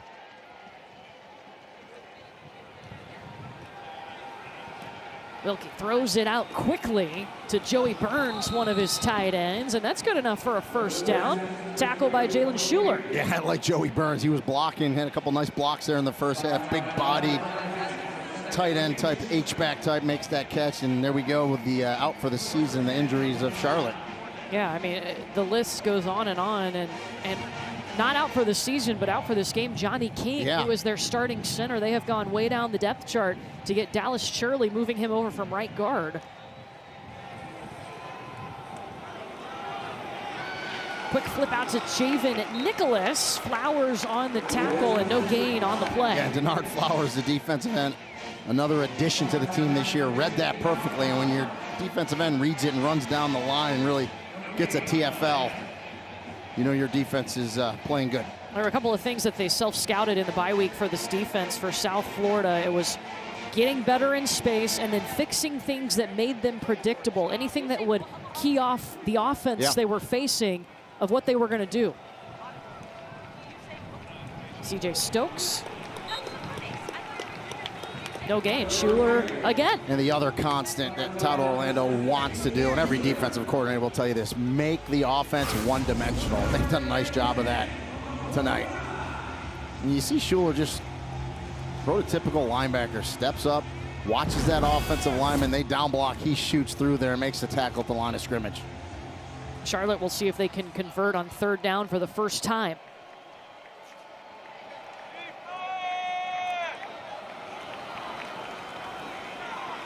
Wilkie lets it fly. They do. Nicholas is there. Still not down, steps out around the 20. Biggest play of the night, most explosive play of the night for Charlotte. And number 0, Jarvis Lee, was in coverage. He slips as the receiver, Nicholas, comes out of his break. Watch 0. Nicely, maybe a little push, but nothing wrong with that. Good job by Javen Nicholas, and a big play there. Good throw by Zach Wilkie. Matches his longest catch of the season for Nicholas at 31 yards. Ground game with Stokes.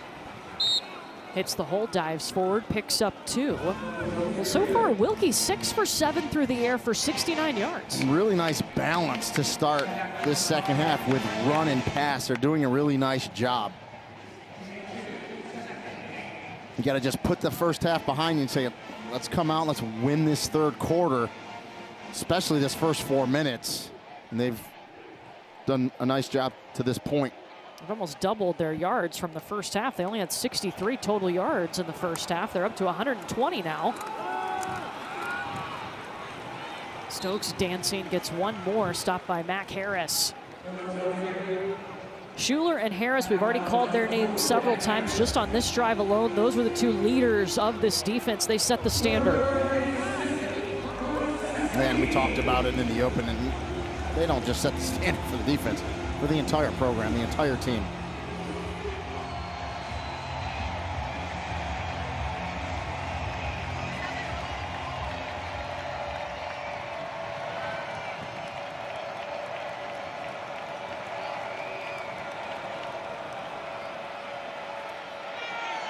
Wilkie keeping his eyes downfield, now trying to scramble. Dives forward inside the 15. And I thought Tim Elvin might say, all right, we're down 33-7, let's go for it. But instead, he's opting to try to put some more points on, get some positivity out of this starting drive with a field goal. So Liam Boyd is on to attempt the field goal from 32 yards. His long this season is 42. That was a career high.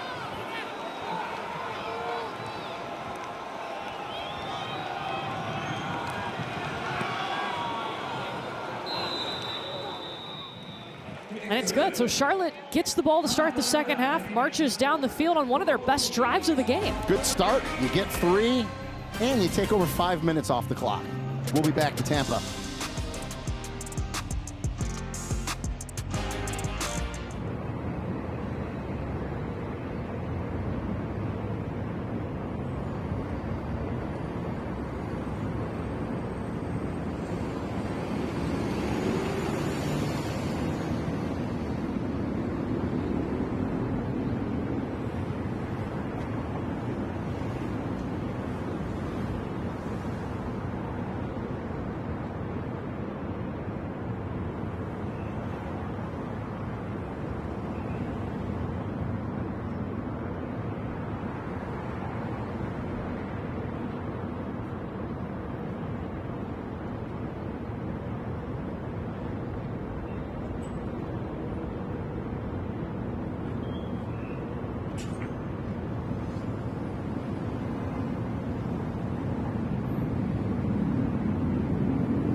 watching the American Conference on ESPN.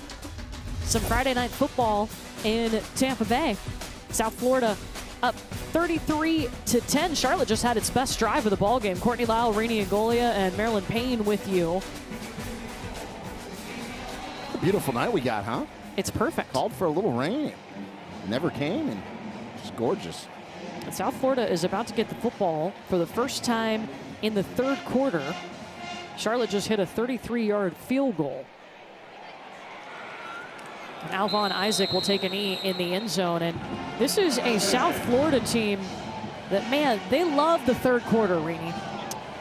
And the first quarter has been their bugaboo. They were really good in the first quarter tonight. Let's see if they can duplicate what they've been doing in the third quarter of this season thus far, because it's been really good. Yeah, coming into this game, South Florida had outscored opponents 58-7 in the third quarter. We saw them explode for 23 points in the first quarter tonight. And look at the third quarter scoring in these games. Shutouts against Boise State and Florida and South Carolina State. A record with 35 points in that quarter. Cartavius Norton got a touchdown on the first drive of this game, and he is absolutely bottled up by the Charlotte defense led by Reed Williford.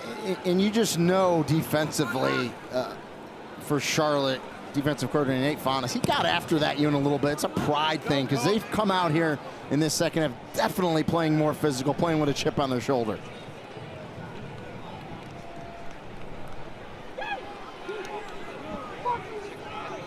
And 3 takeaways after the Charlotte defense hadn't forced a turnover in its last 3 games. Flags all over the place. Offense number 62, 5-yard penalty, second down. It's on Derek Bowman, who's making his first appearance of the season back at left tackle. Yeah, that flinch, we always, we talked about it, the unforced penalties, nothing the defense is doing, and set you back to 2nd and 16, not a spot you want to be in.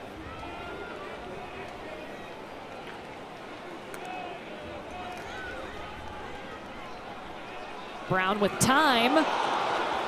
And the pass dropped by Keyshawn Singleton. It brings up 3rd and long. We saw Jamarian Solomon get shaken up in the second quarter. Do you have an update on him, Marilyn?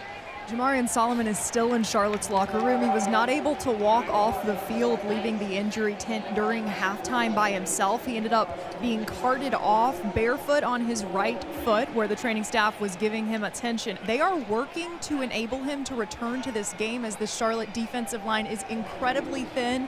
Already his official status is questionable, and I'll let you know more when or if we see him. It'd be nice to have him because of the tempo that they're facing against this South Florida team.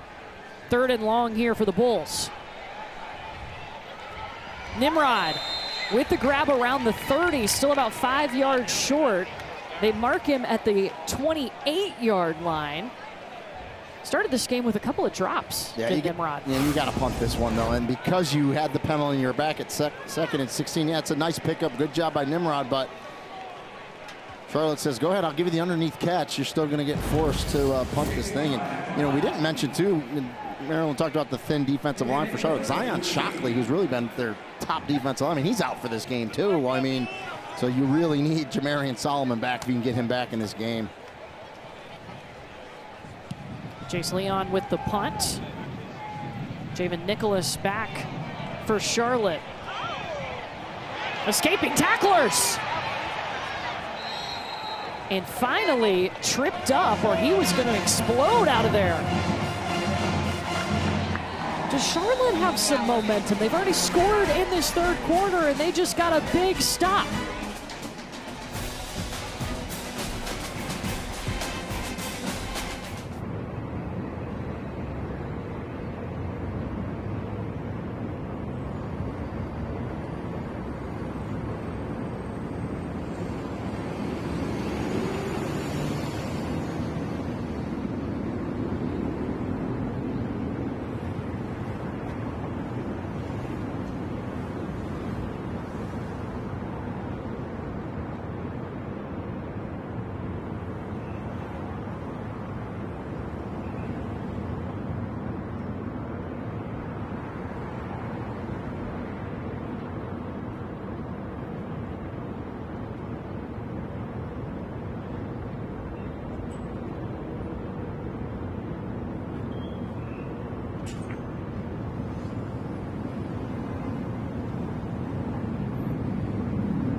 Charlotte already has a field goal here in the third quarter. They're about to go back on offense after a stop for the second time in this quarter. Courtney Lyle and Rini Angolia with you. And I don't think that we thought at the beginning of the season when we had Charlotte week 1 that their third string quarterback, Zach Wilkie, was going to be giving them a spark that he has in this game. And an excellent job by Tim Elvin and offensive coordinator Todd Fitch to insert Zach Wilkie, because he's done exactly that. He's given them the spark that they need. They're actually running the ball better as well. He's throwing it around. And they told us, this playbook's going to shrink a little bit with him. Well, it's shrunk in a good way for him because they're getting some positive yards. He's 6 for 7 on the night, 69 yards through the air, and he's looked confident coming in. It's a Charlotte team that only had 63 yards of total offense in the first half, and they have bumped that up to 123. 60 on the last drive. And again, all you can do is come out, forget the first half, and say, let's go win the third quarter. Right now, they're up 3-0 in this third quarter. Defense is stop, and now the ball's back in the offense. You're Charlotte, go down and get more points here.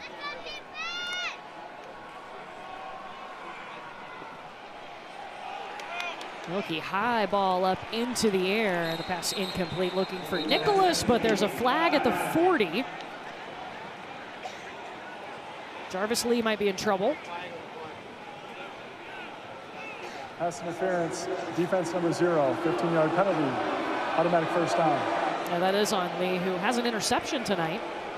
He knows. You saw him bang his chest. He knows it's on him. Just the grab early. He's riding him. He had a little tug of that jersey, and you're going to get flagged every single time. Can't be handsy.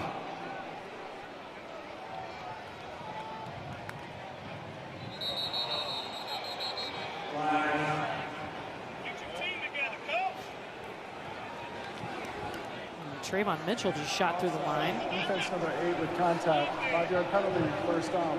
And now the mistakes really that Charlotte was making in the first half, right? Some offsides, some false starts, the pass interference.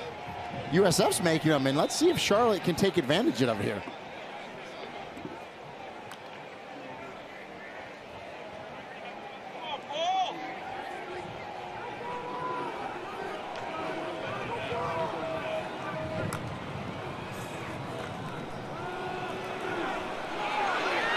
Wilkie tosses it up to Sean Brown, makes the grab, first down to the 20, picks up 20. And the biggest thing with Sean Brown is he's healthy now. He's a vertical threat to stretch field. They wheeled him a little bit down that left sideline. Good recognition by Wilkie and put it right on him. And now they're trying to use a little tempo. Just under further review. They're going to check to see if this was a catch. It was called a catch on the field. Yeah, and Brown had another one at the sideline they reviewed, which was in. We'll take a look at it here as he comes down.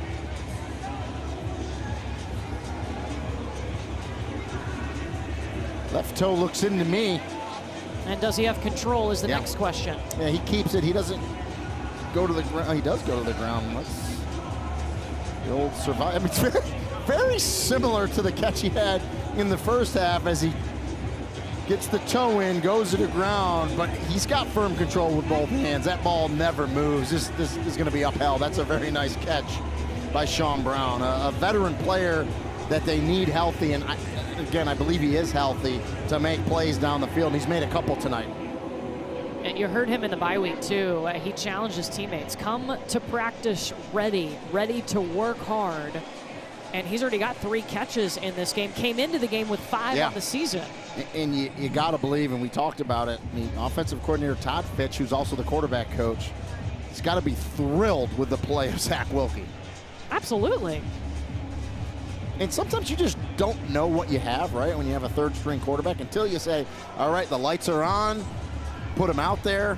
And, and as a backup quarterback, it's kind of a good position. You're down big in a game, you go in there, there's really no stress. It's like, just go play. Don't worry about the score. Just go play, make plays, lead your team. The ruling on the field of a catch is upheld. First down at the 20-yard line. And Zach Wilkie, a guy, they were very honest with us and said, look, he's not as far along in the playbook as Grayson Loftus is as the backup. They knew they would have to limit the call sheet, if you will. And sometimes when you simplify it and limit it, it helps everybody out on the offense.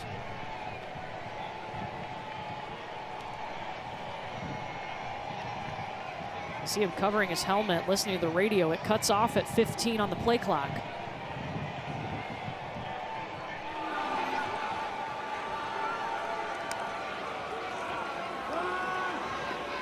Hands it off to Cameron Smith. Picks up 2.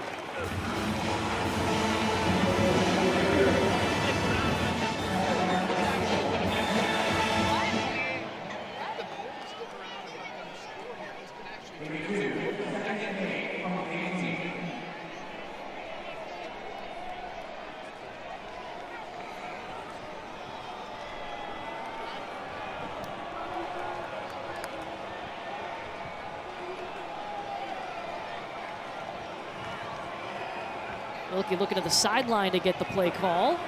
Running out of time. CJ Stokes. Ball is out. Scooped up by Charlotte. Jalen Stokes. Jalen Stokes grabs it back for the Bulls as CJ Stokes fumbles it. No relation. Yeah, and that's just a killer, right? You said it, Courtney. The play clock was running down.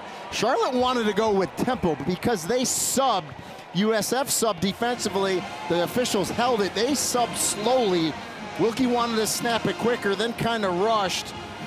The inside lead gets knocked out, fumbled. And the scoop and a big takeaway by this USF defense. Stokes on Stokes. And we've seen in the last couple of games, CJ Stokes has struggled with some ball security issues. And that rears its head again tonight. It really hurts when you're inside the red zone. I mean, Charlotte had a ton of momentum, and they just handed the ball back to South Florida. Second drive of this half for the Bulls.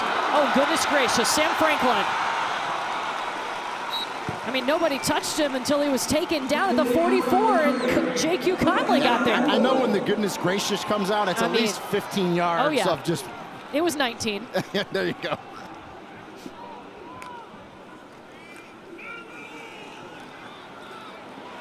Byron Brown flushed. Still trying to work, throws it in Rubin's direction. We got to look at Sam Franklin's scamper again. Yeah, just inside lead. He presses, bends it back to the left just a little, just a gaping hole, squares those shoulders and just goes for 19.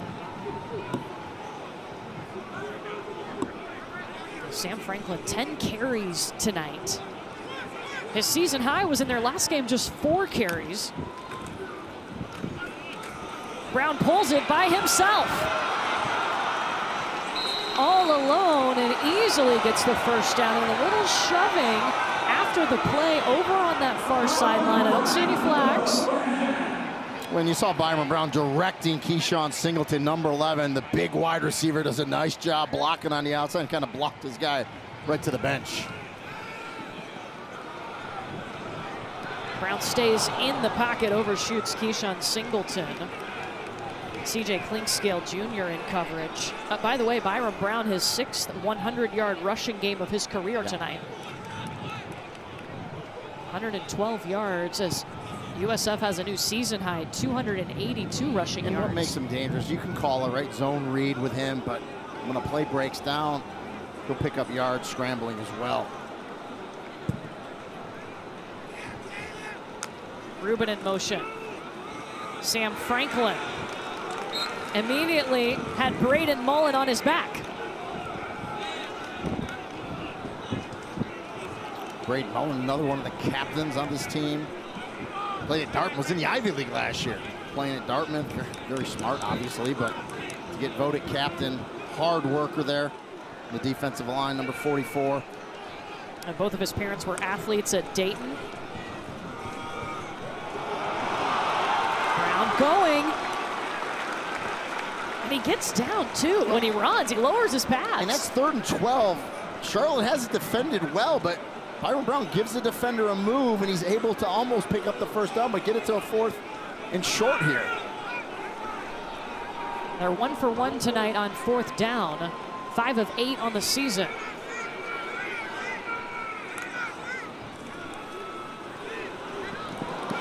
Just out of reach of Moody Rubin. And so USF can't turn the turnover into points. And that was one that time Barnum short on. That was one of his not very good passes tonight. Good job by Charlotte. Their offense takes over when we come back, trailing 33-10 in Tampa.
Really intriguing matchup, is it not, Rainey, tomorrow? Vanderbilt and Alabama. Of course, Vanderbilt getting the upset of the Crimson Tide last year. First time beating a #1 team.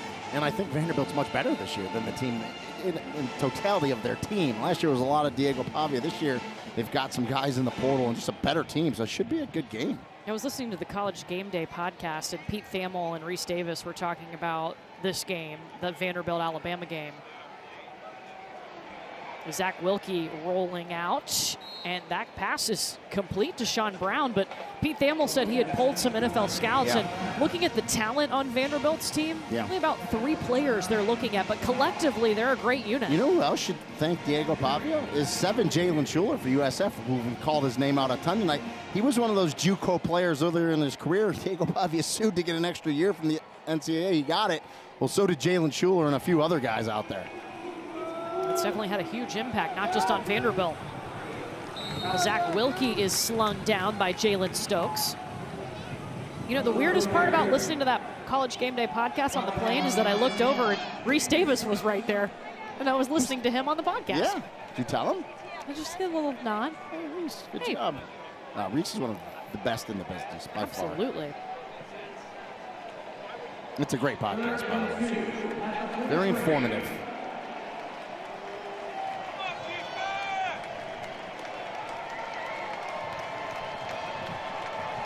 3rd and 2. Charlotte 1 for 9 on 3rd down.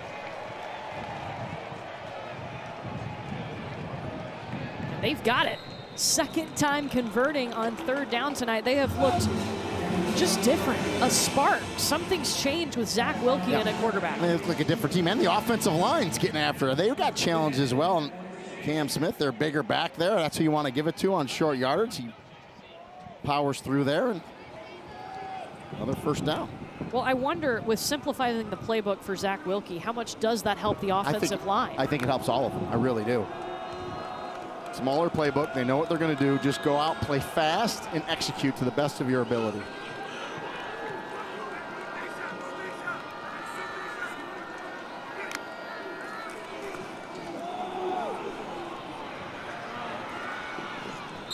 Cameron Smith bouncing around the outside. Really close. I think he got it. Yeah, 1st down. Yeah. And you know, if you're a Charlotte fan, you're saying to yourself, where was this in the start of the game? Press, bounce, and a little speed for the big back as well as he turns that corner and gets another 1st down.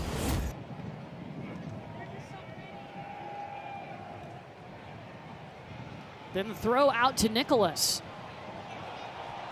Oh, ball comes out. Ben Knox has it for South Florida. That is the back-to-back drives now that Charlotte has had the momentum driving down the field, and they've fumbled the football. And I was just about to say, we had given kudos to USF for being a really good tackling team. They weren't great right there. Javen Nicholas breaks through, and the ball just pops out up in the air, and Ben Knox says, look what I got. He's the beneficiary. And you saw Tim Elbin talking to Javen Nicholas. Great blocking by E.J. Mason, number 7 out there. He spins, and the ball, it just gets punched out. And I think it was Mac Harris, 24, and you love to see that from your leader, your captain, your middle linebacker, trailing from the inside. Watch him come, watch 24, you're gonna see a punch here. Boom, right there. And that's, you talk about having the ball in the proper hand. You gotta get it in that left hand towards the side, and when it's inside, it can get punched out. We've seen that a couple times tonight. Byron Brown still in at quarterback for USF. Play action. Brown got a man on his tail, tripped up by Curtis Simpson. This was a guy that was a really nice surprise in Charlotte's fall camp, a young guy, a redshirt freshman, transferred in from North Carolina. It was at UNC, redshirt, it came in, and then he's been under the radar, but playing well. Davenport, 1st down and more.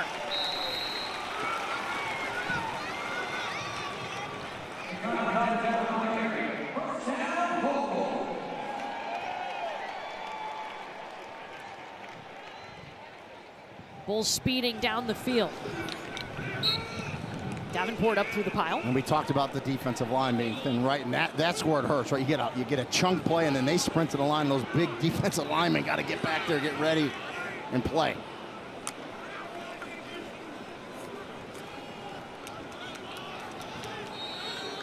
Three carries in a row for Nakai Davenport. The clock winding down at the 3rd quarter.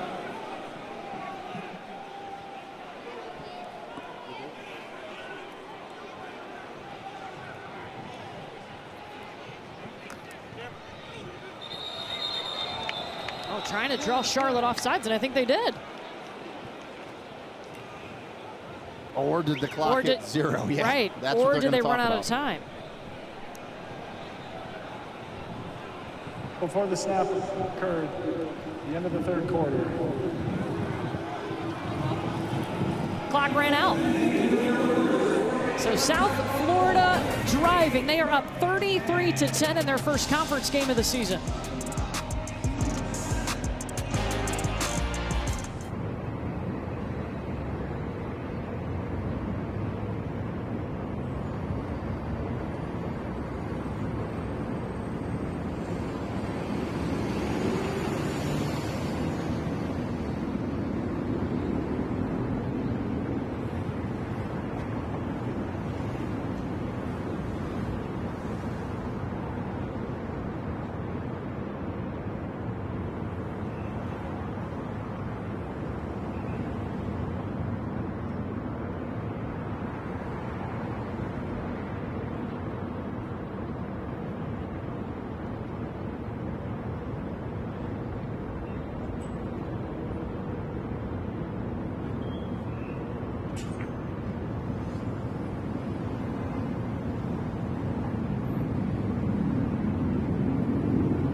Welcome back to the fourth quarter here in Tampa. Alex Golish with me. Coach, what do you want to see your offense do to finish this drive? I want to not be sloppy. I want to go execute like we can. It's been back and forth in terms of just sloppy things. You know, we've not been a team that's turned it over. We've turned it over. I want to go finish the drive, feel really good about it. Thank you. Thank you. Sloppy was a term that he used at the end of their last game against South Carolina State. Can they clean it up here? No, they cannot. Because J.Q. Connolly just intercepted that pass for Charlotte. A Charlotte defense with now 4 takeaways. And I was just about to say, Charlotte outplayed USF in that third quarter, hands down. And now the start of the fourth, a big takeaway. J.Q. Conley, one of the captains, gets the tipped interception. They just try to go wide receiver screen. Good job. Defensive lineman, if you can't get to them, time it, get the hands up. They do, they tip it. Jaquarius Conley almost takes it to the house. Byron Brown gets the tackle, but it's 1st and goal for Charlotte. And right now, down for USF is Weston Wolf, one of their tight ends. After this J.Q. Connolly interception, the pass was tipped up by Yamil Talib. Yeah, Talib, 6'2" defensive end, did a nice job timing it, getting that tip, and Conley right there. So you love the toughness that Charlotte just continues to play with in this game. They're looking at Weston Wolf of South Florida right now. This is way back on the other side of the field from where the return ended, around the 40-yard line on the USF side.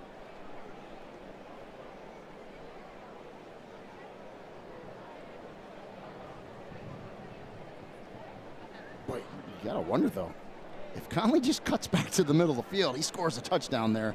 Give Byron Brown credit for tracking him down. Let's hope Weston Wolf's okay, one of the tight ends. But a golden opportunity here for Charlotte.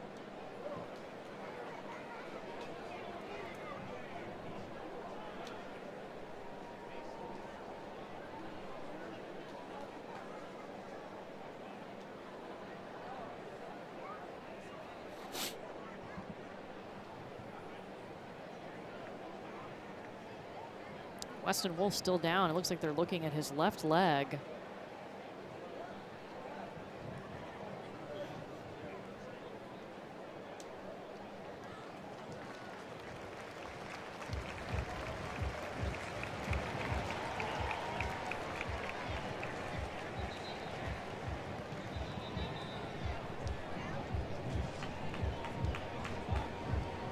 So he is helped off the field. But you're right, a Charlotte team that absolutely dominated the third quarter. All of USF's points came in the first half. And Alex Golish gets done talking to Maryland. He says, I just don't want to be sloppy. And literally 15 seconds later, you get a tip pass and an interception return to set up Charlotte here, 1st and goal.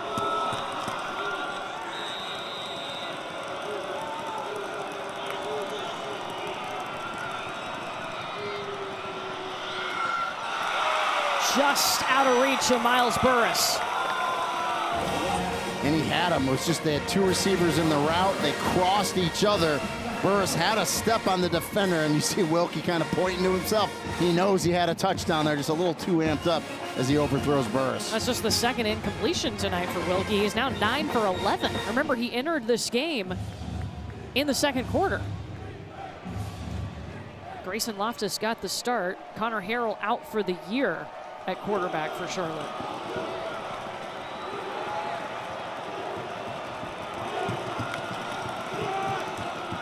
Cameron Smith. Inside the 2. Stopped by Jalen Stokes.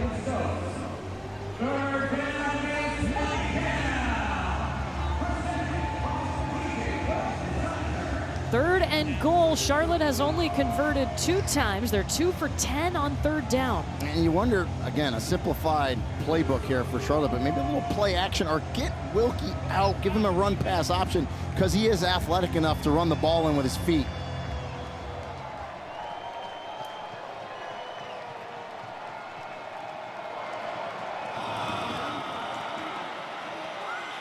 Wilkie throwing on the run. E.J. Mason. A tremendous play call by offensive coordinator Todd Fitch. They do roll Wilkie out to the left. They flood that left side with 3 receivers. E.J. Mason from the slot. Quick out. Good throw by Wilkie right to that pylon. Mason turns it up. And a touchdown for Charlotte. And it looks like they're going to go for 2.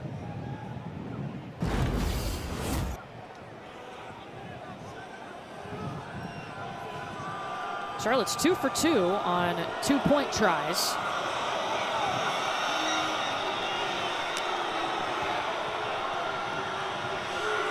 Wilkie looking towards the back of the end zone. Did Jake Young get a foot down? Yes. How about Charlotte right now? And just like that, we have a 2-score ball game. My, how things change. Charlotte has grabbed momentum in the second half behind a 3rd-string quarterback, trying to mount the comeback on the road.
Look at the Charlotte sideline right now. They have outscored South Florida 11-0 in the second half, and now just make it a two-score game. Momentum has done a 180. How have they changed it? How have they changed momentum? Zach Wilkie, right? He comes in, gives them a spark, but then they obviously got at the defense. They made some adjustments, and they were playing with a chip on their shoulder. Defense has played way better in the second half. The defense came in with having a goal of getting 6, either 3-and-outs, 4th down stops, or takeaways. And if you combine all those, they've got their 6 tonight.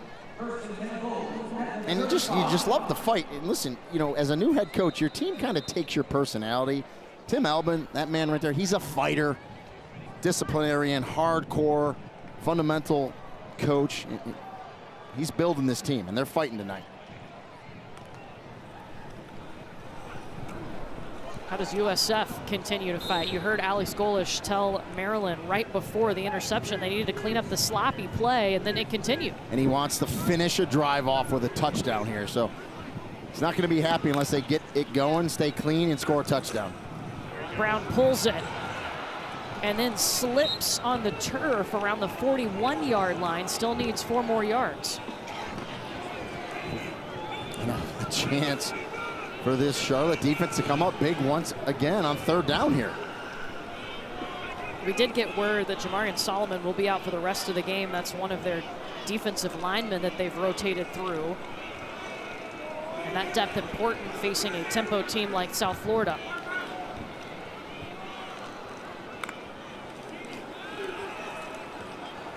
Byron Brown running.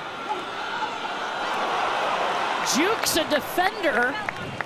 1st down and a few more. And that's what's so hard. You got a 6'3", 232-pound quarterback that has moves like that. Now, the only thing I would grade him bad on there was his slide. He didn't know what he wanted to do, just kind of a rough slide there, but he got down.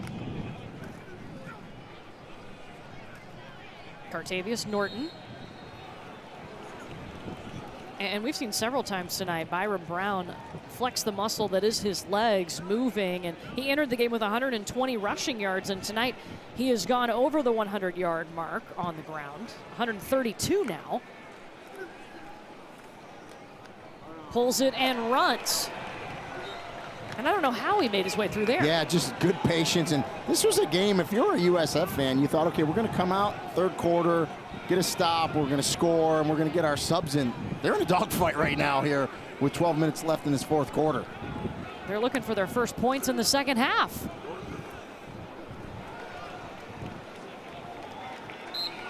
Norton bouncing his way for a 1st down.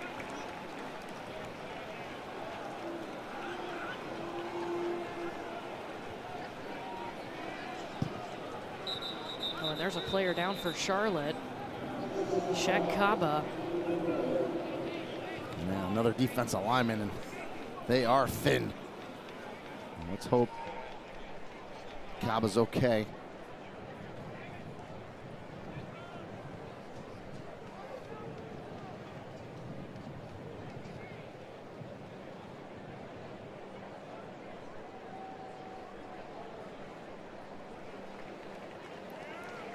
Good to see Shaq Kaba getting up. You know, talking to Tim Albin yesterday, you mentioned his toughness and his mindset and that rubbing off on his team. Yeah. He shared a really special quote from his late mother with us yesterday. He said, she always said, tough times don't last, tough people do. She raised a good one right there in Coach Albin. And it's going to be a tough year for Charlotte, right? I mean, you're down a lot of players. You just took over the program, and we talk about how people jump in the portal, roster retention. At Maryland, it was a powerful quote that he shared with us. It was, and Jake Hugh Conley, who just made a huge play to reflect the ability to fight that this defense has. He played 3 seasons for North Carolina towards ACL, MCL, and PCL. He said that this culture is the most connected he's ever experienced in college football. And remember, it's just year 1 under Albin as Norton makes the run. And we talked about it earlier, and I think it's worth repeating. His first year at Ohio, only 3 wins, and then 3 straight seasons of 10-plus wins and a MAC championship.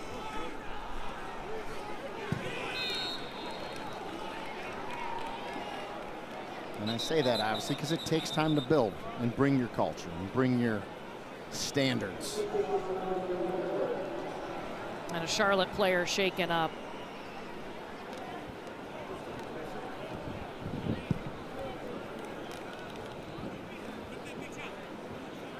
We're going to get his number on who that is. I thought I saw 85. Caleb Irving, which would be another defensive lineman if it is. And that is an issue too when the pace goes so quick. It tires those defensive linemen out. On top of getting hit and rolled up on, it's a taxing offense to go against for a depleted defensive line. That is Caleb Irving, and he will kind of jog off the field, still favoring that right side.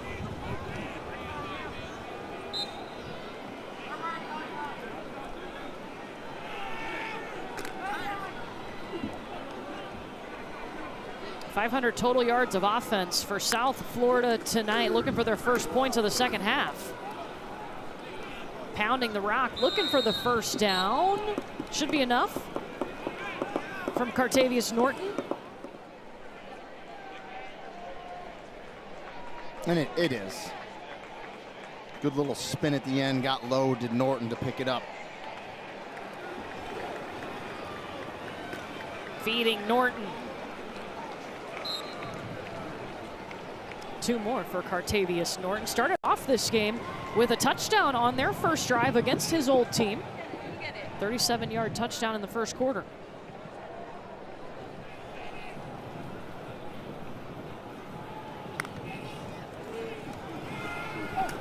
Brown looking to the air, looking towards the end zone. The catch is made. Jeremiah Coger's having a coming out party. He had no stats before tonight. He's already got his first career touchdown. And that's a straight arm talent by Brian Brown, because he puts that in there on a dime before this safety, number 1, Caleb Curtin, can come over and make a play on it. 28-yard pickup.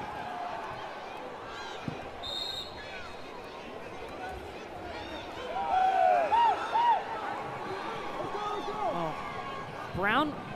Norton with the carry. Something just looked a little off when he was hit. He is still down on the ground.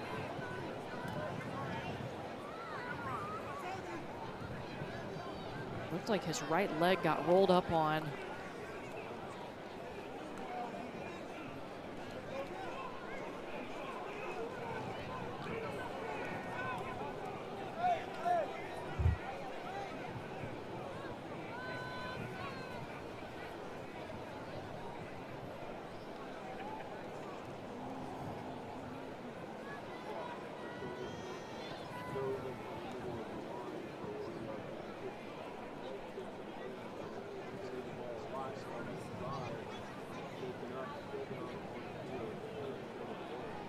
The training staff right now taking a look at Cartavius Norton. I saw him hit the pile. It just looked like his right leg got caught up in the pile. And I can tell you, as a former running back, you're in there, you're trying to move the pile, there's bodies flying, you got defenders coming low, coming high, and we'll take a look at this play and see if we can detect anything. Yeah, just inside zone. See the tight end, Wyatt Sullivan, come. Yeah, gets hit high and just kind of bent back and stopped in an awkward position. Yeah, just kind of stopped low and hit up high, and obviously can't speculate. We have no idea. Just hope he's okay. The training staff tends to him.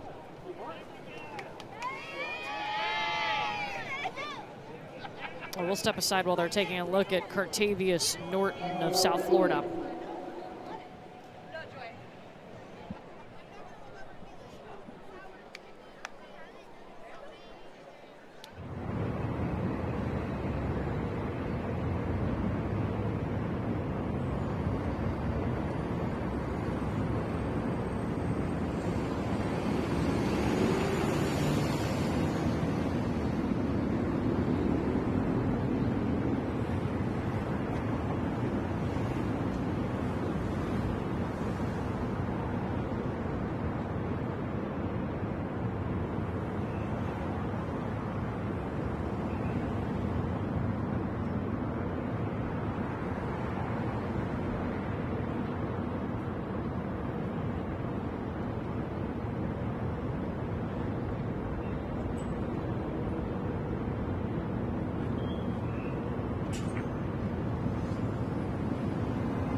Cartavius Norton, a running back for South Florida, is down, and they have brought the cart out. The medical staff surrounding him, his head coach, Alex Golish, has been right by his side. We can't see him moving his left leg right now. We have seen movement, of course, but the cart is out there right now attending to Norton. And you see Charlotte, his team from last year, out there taking a knee as well. Very concerned for him, great sportsmanship.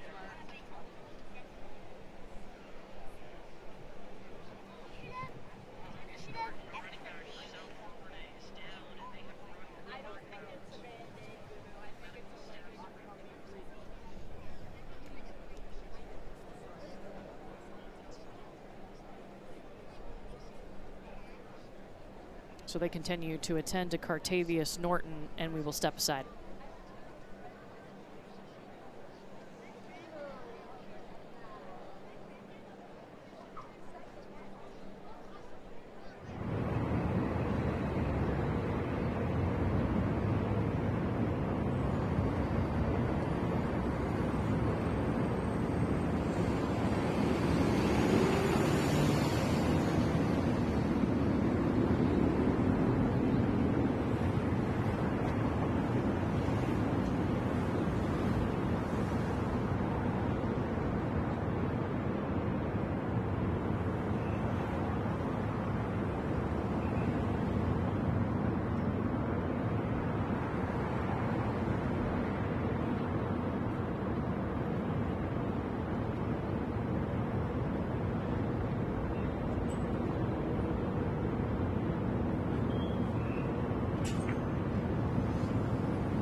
Well, Cartavius Norton of South Florida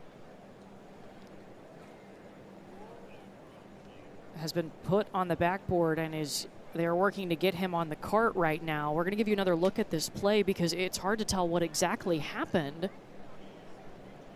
Yeah, just inside zone. His lower body's gonna kind of get stopped and kind of gets hit on top, and can't see anything from there, but you just love the medical staff, the athletic training staff, the precautions they're taking, the due diligence, taking their time, exactly what you want to see done.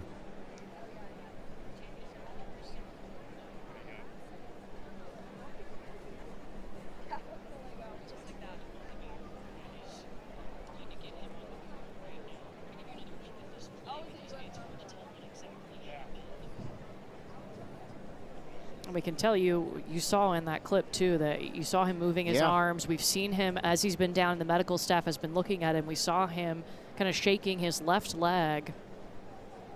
Yep, and they want to mobilize him, which they did on a backboard, brace him, and again, take their time. And you see both teams coming up because remember, he started last year. He was playing for Charlotte, the team they're facing tonight, and now playing for South Florida. Scored 2 touchdowns in this game last year for Charlotte against USF.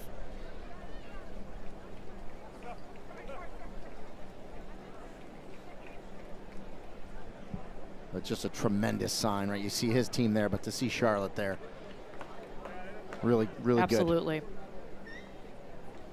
That's what sports is about. You know, you go out there, you battle, you play hard against your opponent, but at the end of the day, you all love each other. You play hard against each other. You want to win, but you care for each other. You pray for each other, and there's no doubt they're praying for Cartavius Norton like we all are. Maryland is down. They'll sure work on getting us an update on the next steps of what's happening for Cartavius Norton. You see the hand going up. Best sign you could see right there, the thumbs up.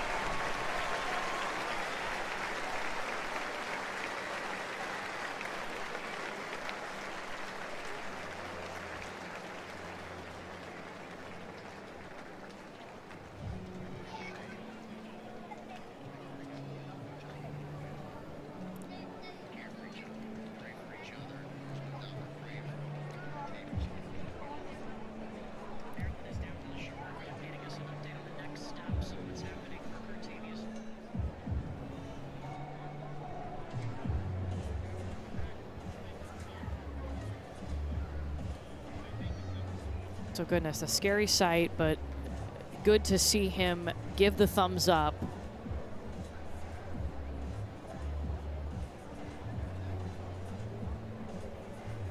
And now Byron Brown and this offense have to go back to work after watching their teammate be put on a cart. And it can be tough, right? It can be emotional. But you gotta get back in the right mindset here, and you got to punch it in the end zone. So this is the 13th play of this drive as South Florida looks for its first points of the second half.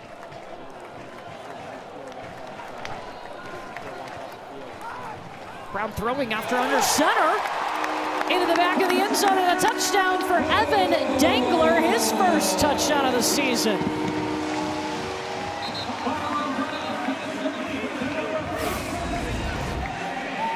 When you go full house, you look like you're going to give it to the running back. You got a big offensive lineman out in front, and you just slide Dangler, 47, to tight end out into the corner.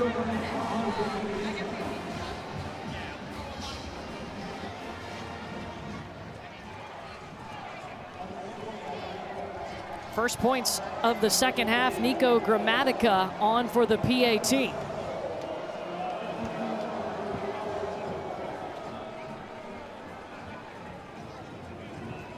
That is number 40's first unsportsmanlike of the game.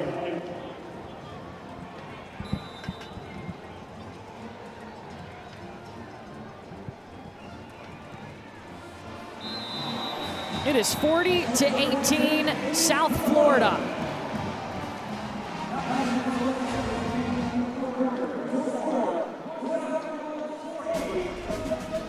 ESPN College Football Primetime is presented by RAM, official sponsor of the College Football Playoff.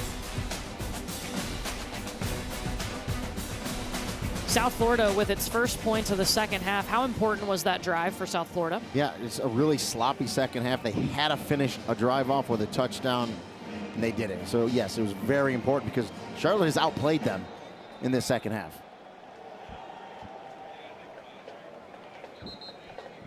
13-play drive for Alex Golish's team, who scored 33 points in the first half. They had 23 points in the first quarter. Yeah, I know. They were really humming early, and you give Charlotte credit. They just kept fighting. They got takeaways.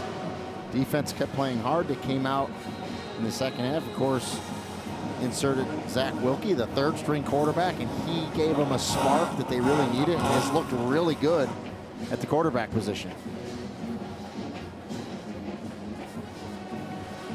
Chase Leon to kick this thing back to Charlotte.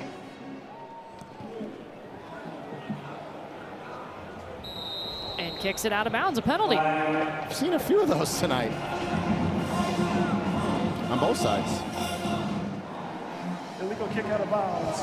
Kicking team number 37. By rule, the ball be placed at the 50-yard line. First down.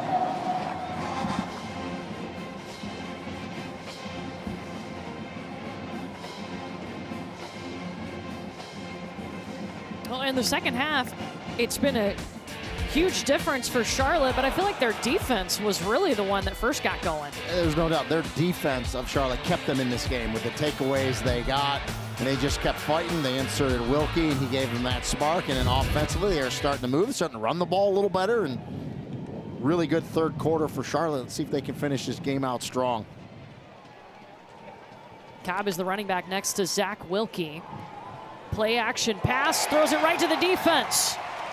DJ Harris with the pick on the first play of the drive.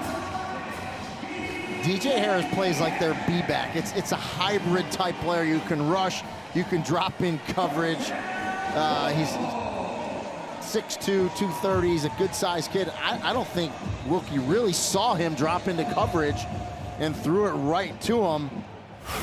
And a nice interception for DJ Harris. His first interception of the season. Spent a couple of seasons at Texas, but now in his third season with South Florida.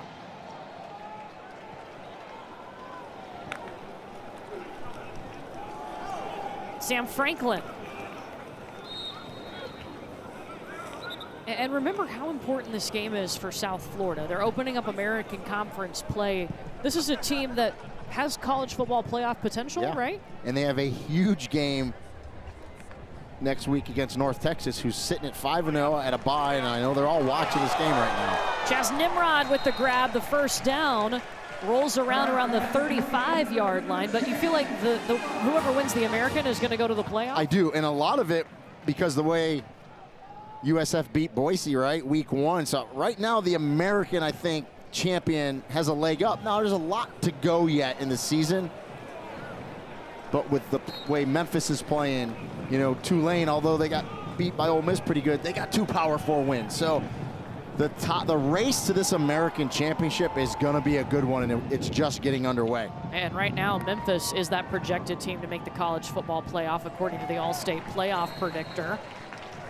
And we already showed the schedule.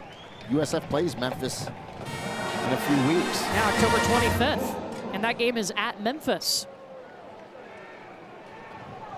2 straight completions to Chaz Nimrod. South Florida moving.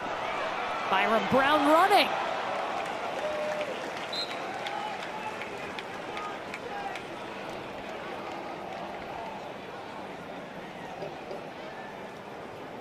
And there's the All-State playoff predictor. Memphis right now with a 34% chance. And there's that North Texas we just mentioned, kind of sitting there licking their chops saying, hey, we're in this thing too. Eric Morris, head coach there. Nice job this year. Well, we saw Cartavius Norton carted off the field. Marilyn, what can you tell us about him? Yeah, Cartavius Norton, the Charlotte transfer now on South Florida's team, has left in an ambulance. He's being transported to Tampa General Hospital, which is the closest level 1 trauma center. Again, he was immobilized. They had a neck brace on him, and he did give the thumbs up as he left the stadium before being placed in the ambulance. Marilyn, thank you for that update. We're certainly thinking about him. Brown spins out of a tackle. Lowers a shoulder into the end zone.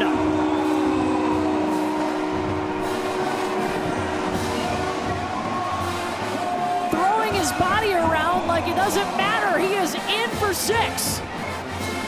They go speed option to the right. He's got excellent vision. He's going to cut it back, play side, but then bend it all the way back. And by doing that, he picks up a block by Chaz Nimrod, his receiver, coming back inside just enough. And then he puts his shoulder down and takes on Randy Franklin, the safety, in for the score for Byron Brown.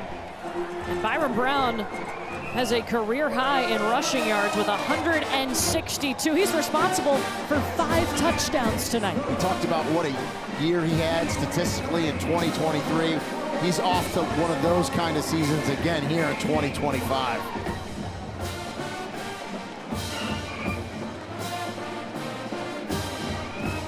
Remember, the interception set up this drive for South Florida, and Alex Golish challenged them. Can you get rid of the sloppy plays? In these last 2 drives, they've looked more cohesive. Yeah, they've definitely done it the last 2 drives. And again, the running game, really led by Byron Brown and his legs, have done a nice job controlling that line of scrimmage.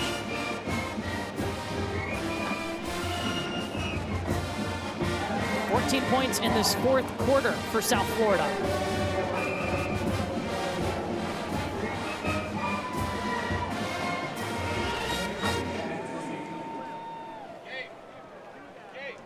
They led 33-7 at the half, gave up 11 straight points to Charlotte out of the locker room at halftime. But now have put up 14. Ely will take a knee. UFC 320 is tomorrow night at T-Mobile Arena in Las Vegas, highlighted by 2 title fights. The light heavyweight and bantamweight belts are on the line. The prelims begin at 8 Eastern with the main card at 10 Eastern on pay-per-view. But at ESPN.com/pay-per-view, buy it at ESPNplus.com/pay-per-view, and find it there. C+. That's a bad read. 7 out of 10. It's probably not even a C+ on that one. And I practiced that read too. You can buy it at ESPNplus.com/PPV. That's what it is. There it is. First play of the last drive, Charlotte threw an interception, and now the first play of this one, flags everywhere.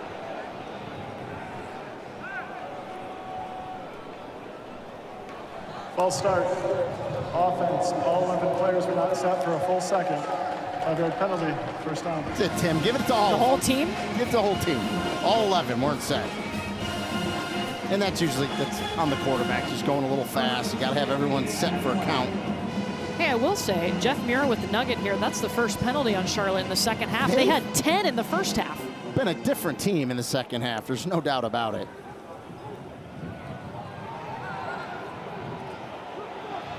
Wilkie giving them a chance.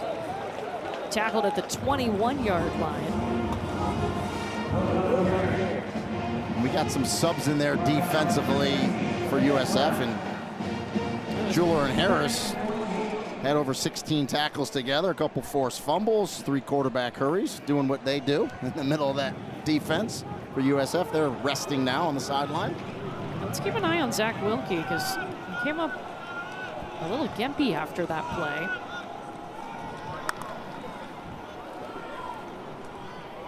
Cobb bounced off a defender. Falling forward over the 30-yard line. Still needs 4 more yards for the first down. Yeah, and if you're Charlotte, listen, you want to finish this drive off, right? You've looked good in this second half. You want to build some momentum getting ready for your next game, which is Army, which is never an easy task, even though Army's a little down this year compared, but tough. And if you're USF, you got some subs in there. It's your time to play, make some plays, and press the coaches for playing time.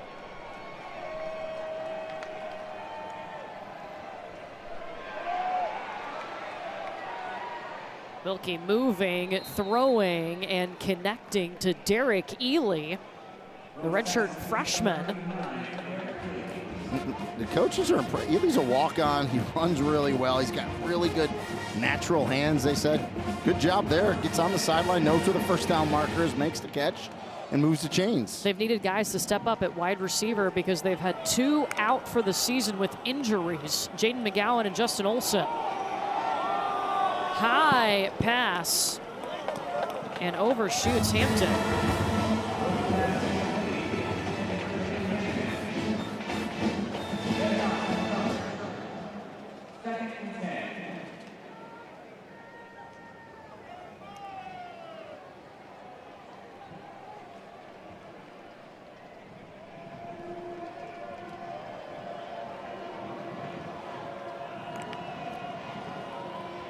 Cobb's turn. Finding space, got the first down, to midfield he goes. Yeah, Cobb's got a little burst to him as well, right through the middle. Just playing hard. See the offensive lineman getting to the second level. Mo Clipper, 55, excellent job. He does it again. Cobb exploding. Jariel Cobb, a true freshman, spent the spring at North Carolina, entered the portal after that spring and found his way to Charlotte. Yeah. Same play again, right? Inside zone. If it works once, let's do it again. We're going to bend it to the right this time. Squeezes right through there. Nice hole, finds it. And another chunk yardage play.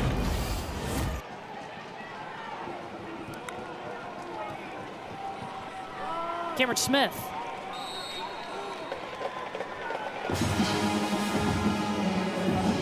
Stopped by Trayvon Mitchell.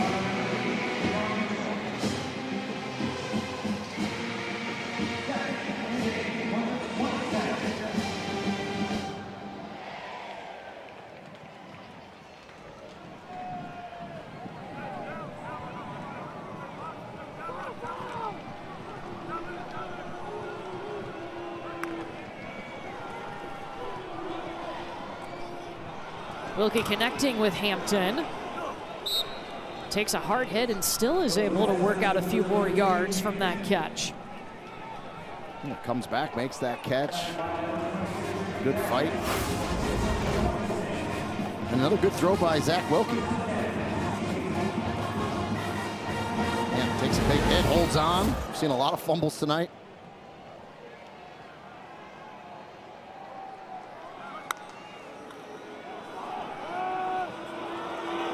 Wilkie looking towards the end zone.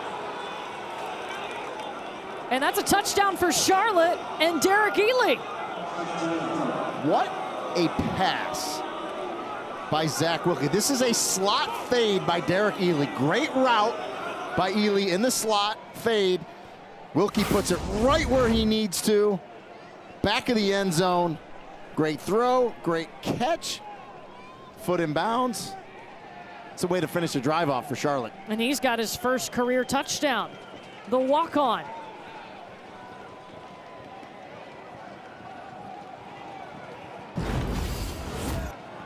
They've also inserted him into the return game as of late.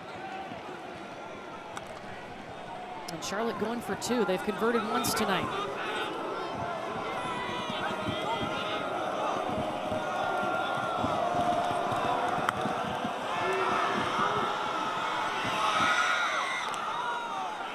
The exact same way, right? Jake Young? Jake Young must be the two-point specialist. Yeah. That's the second one tonight. Wide open once again in the back of the end zone. And it was to the left side again, kind of flooding that left side. Just big Jake Young, nice target at tight end. And again, the fight in Charlotte. He stems it on the defender. Good job by Jake Young, and breaks it to the back of the end zone. And the fight of Charlotte, both defensively and offensively in this second half, truly a different team from the first half to the second half.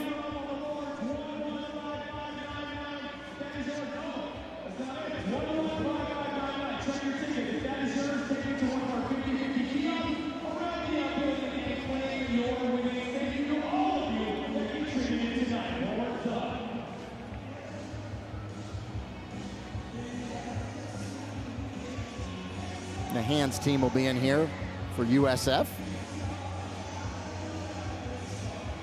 Looking for an onside kick.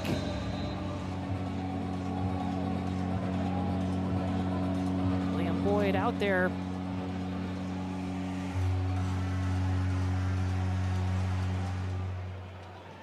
It's got to go 10 yards. And USF able to corral it, no problem. Well, now for tonight's More Than a Home Team, it's brought to you by Cracker Barrel. And this is a throwback game for South Florida. They brought out the throwback logo. Let's take you back to South Florida's first practice.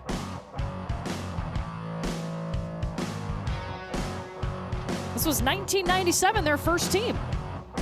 And yes, I played before that, Cordy, so don't say anything. Well, I think definitely South Florida's got something going with Alex Golesh, right?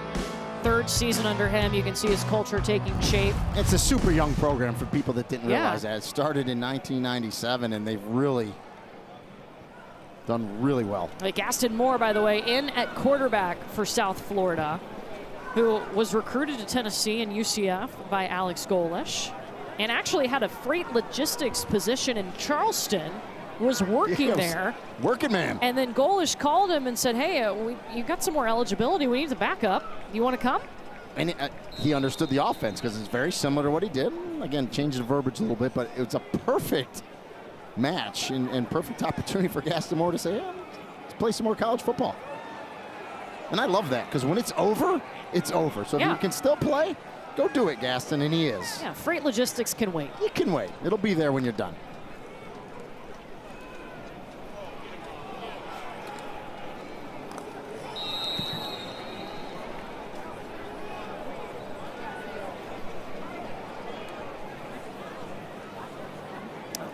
Clock ticking down to the 2-minute timeout.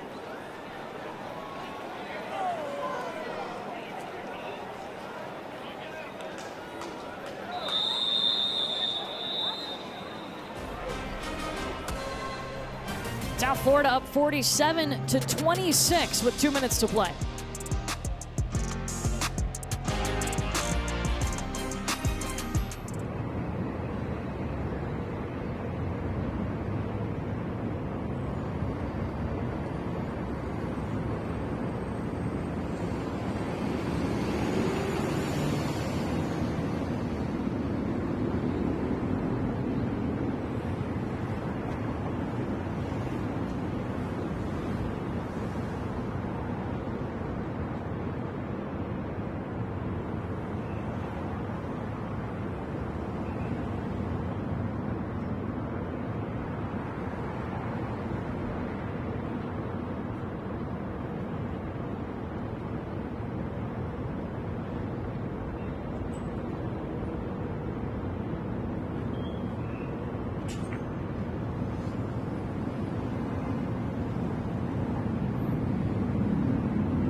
Unlock more sports for one unbeatable price.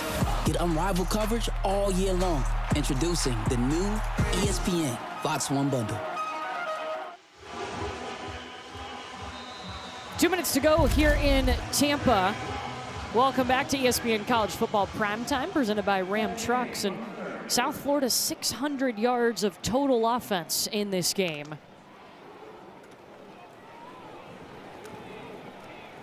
And trying to add to it, a South Florida team that came in and you think could have a chance at the college football playoff playing in the American this year. I do. Said it earlier. I just think the champion of the American has a leg up in all the other Group of 5 conferences, or Group of 6, if you will, now. but a lot of football left to play.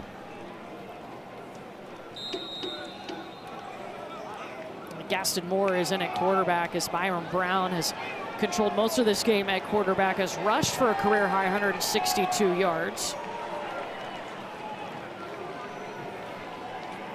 Fourth down, they'll go.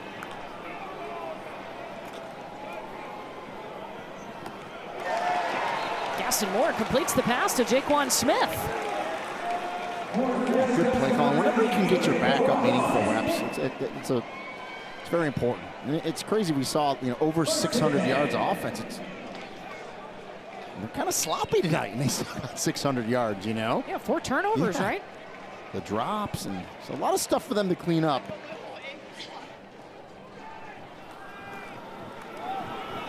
Davenport with the carry, and just if you're catching the tail end of this game, a reminder, Cartavius Norton was carted off the field, and Maryland told us he was taken to Tampa General Hospital.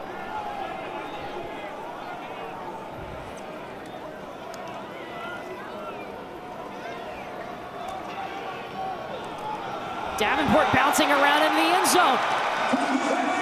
And South Florida will take another 6.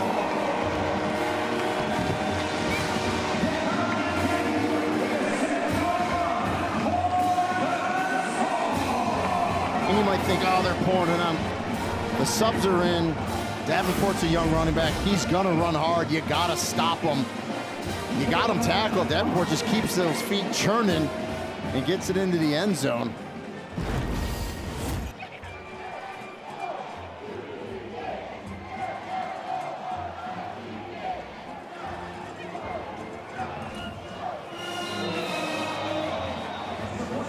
USF, the 5th team this season with 400 rushing yards. Florida State, BYU, Navy, and Missouri.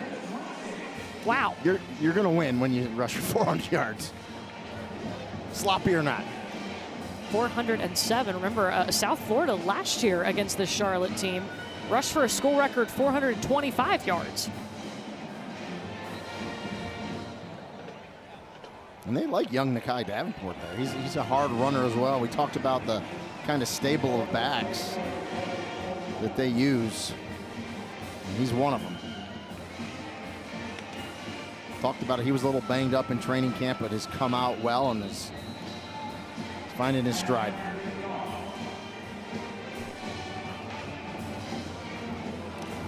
It's been 21 points put up by South Florida here in the 4th quarter.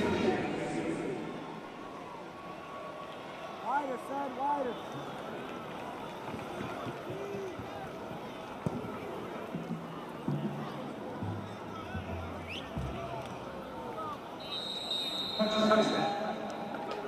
Well, don't forget, Saturday, ABC College football lineup. It's going to be a good one. Starts at noon Eastern with number 12, Georgia, hosting Kentucky. Then 10th-ranked Alabama, hosting number 16, Vandy at 7:30 in the Sunshine State rivalry between Miami and Florida State, a huge game. Each game also available on the all-new ESPN app. Saturday's coming, Reedy. One more sleep. Well, the absolute best thing about doing a Friday night game is you get to watch all those games on Saturday. Usually we're traveling or we're calling a game and then traveling on Sunday or late Saturday, but nope, not this week.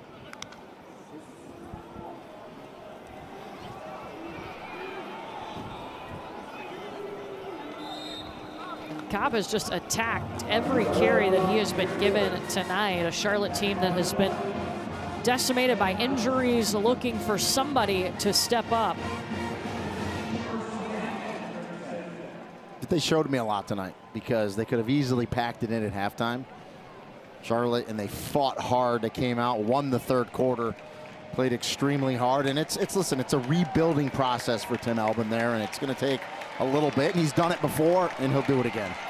What did South Florida show you tonight? Oh, they're explosive. They can score points in a hurry, and as much as we talk about the offense, I think that defense is really good, especially the middle, those 2 linebackers, Jalen Schuler, Mac Harris, the heart and soul of that unit.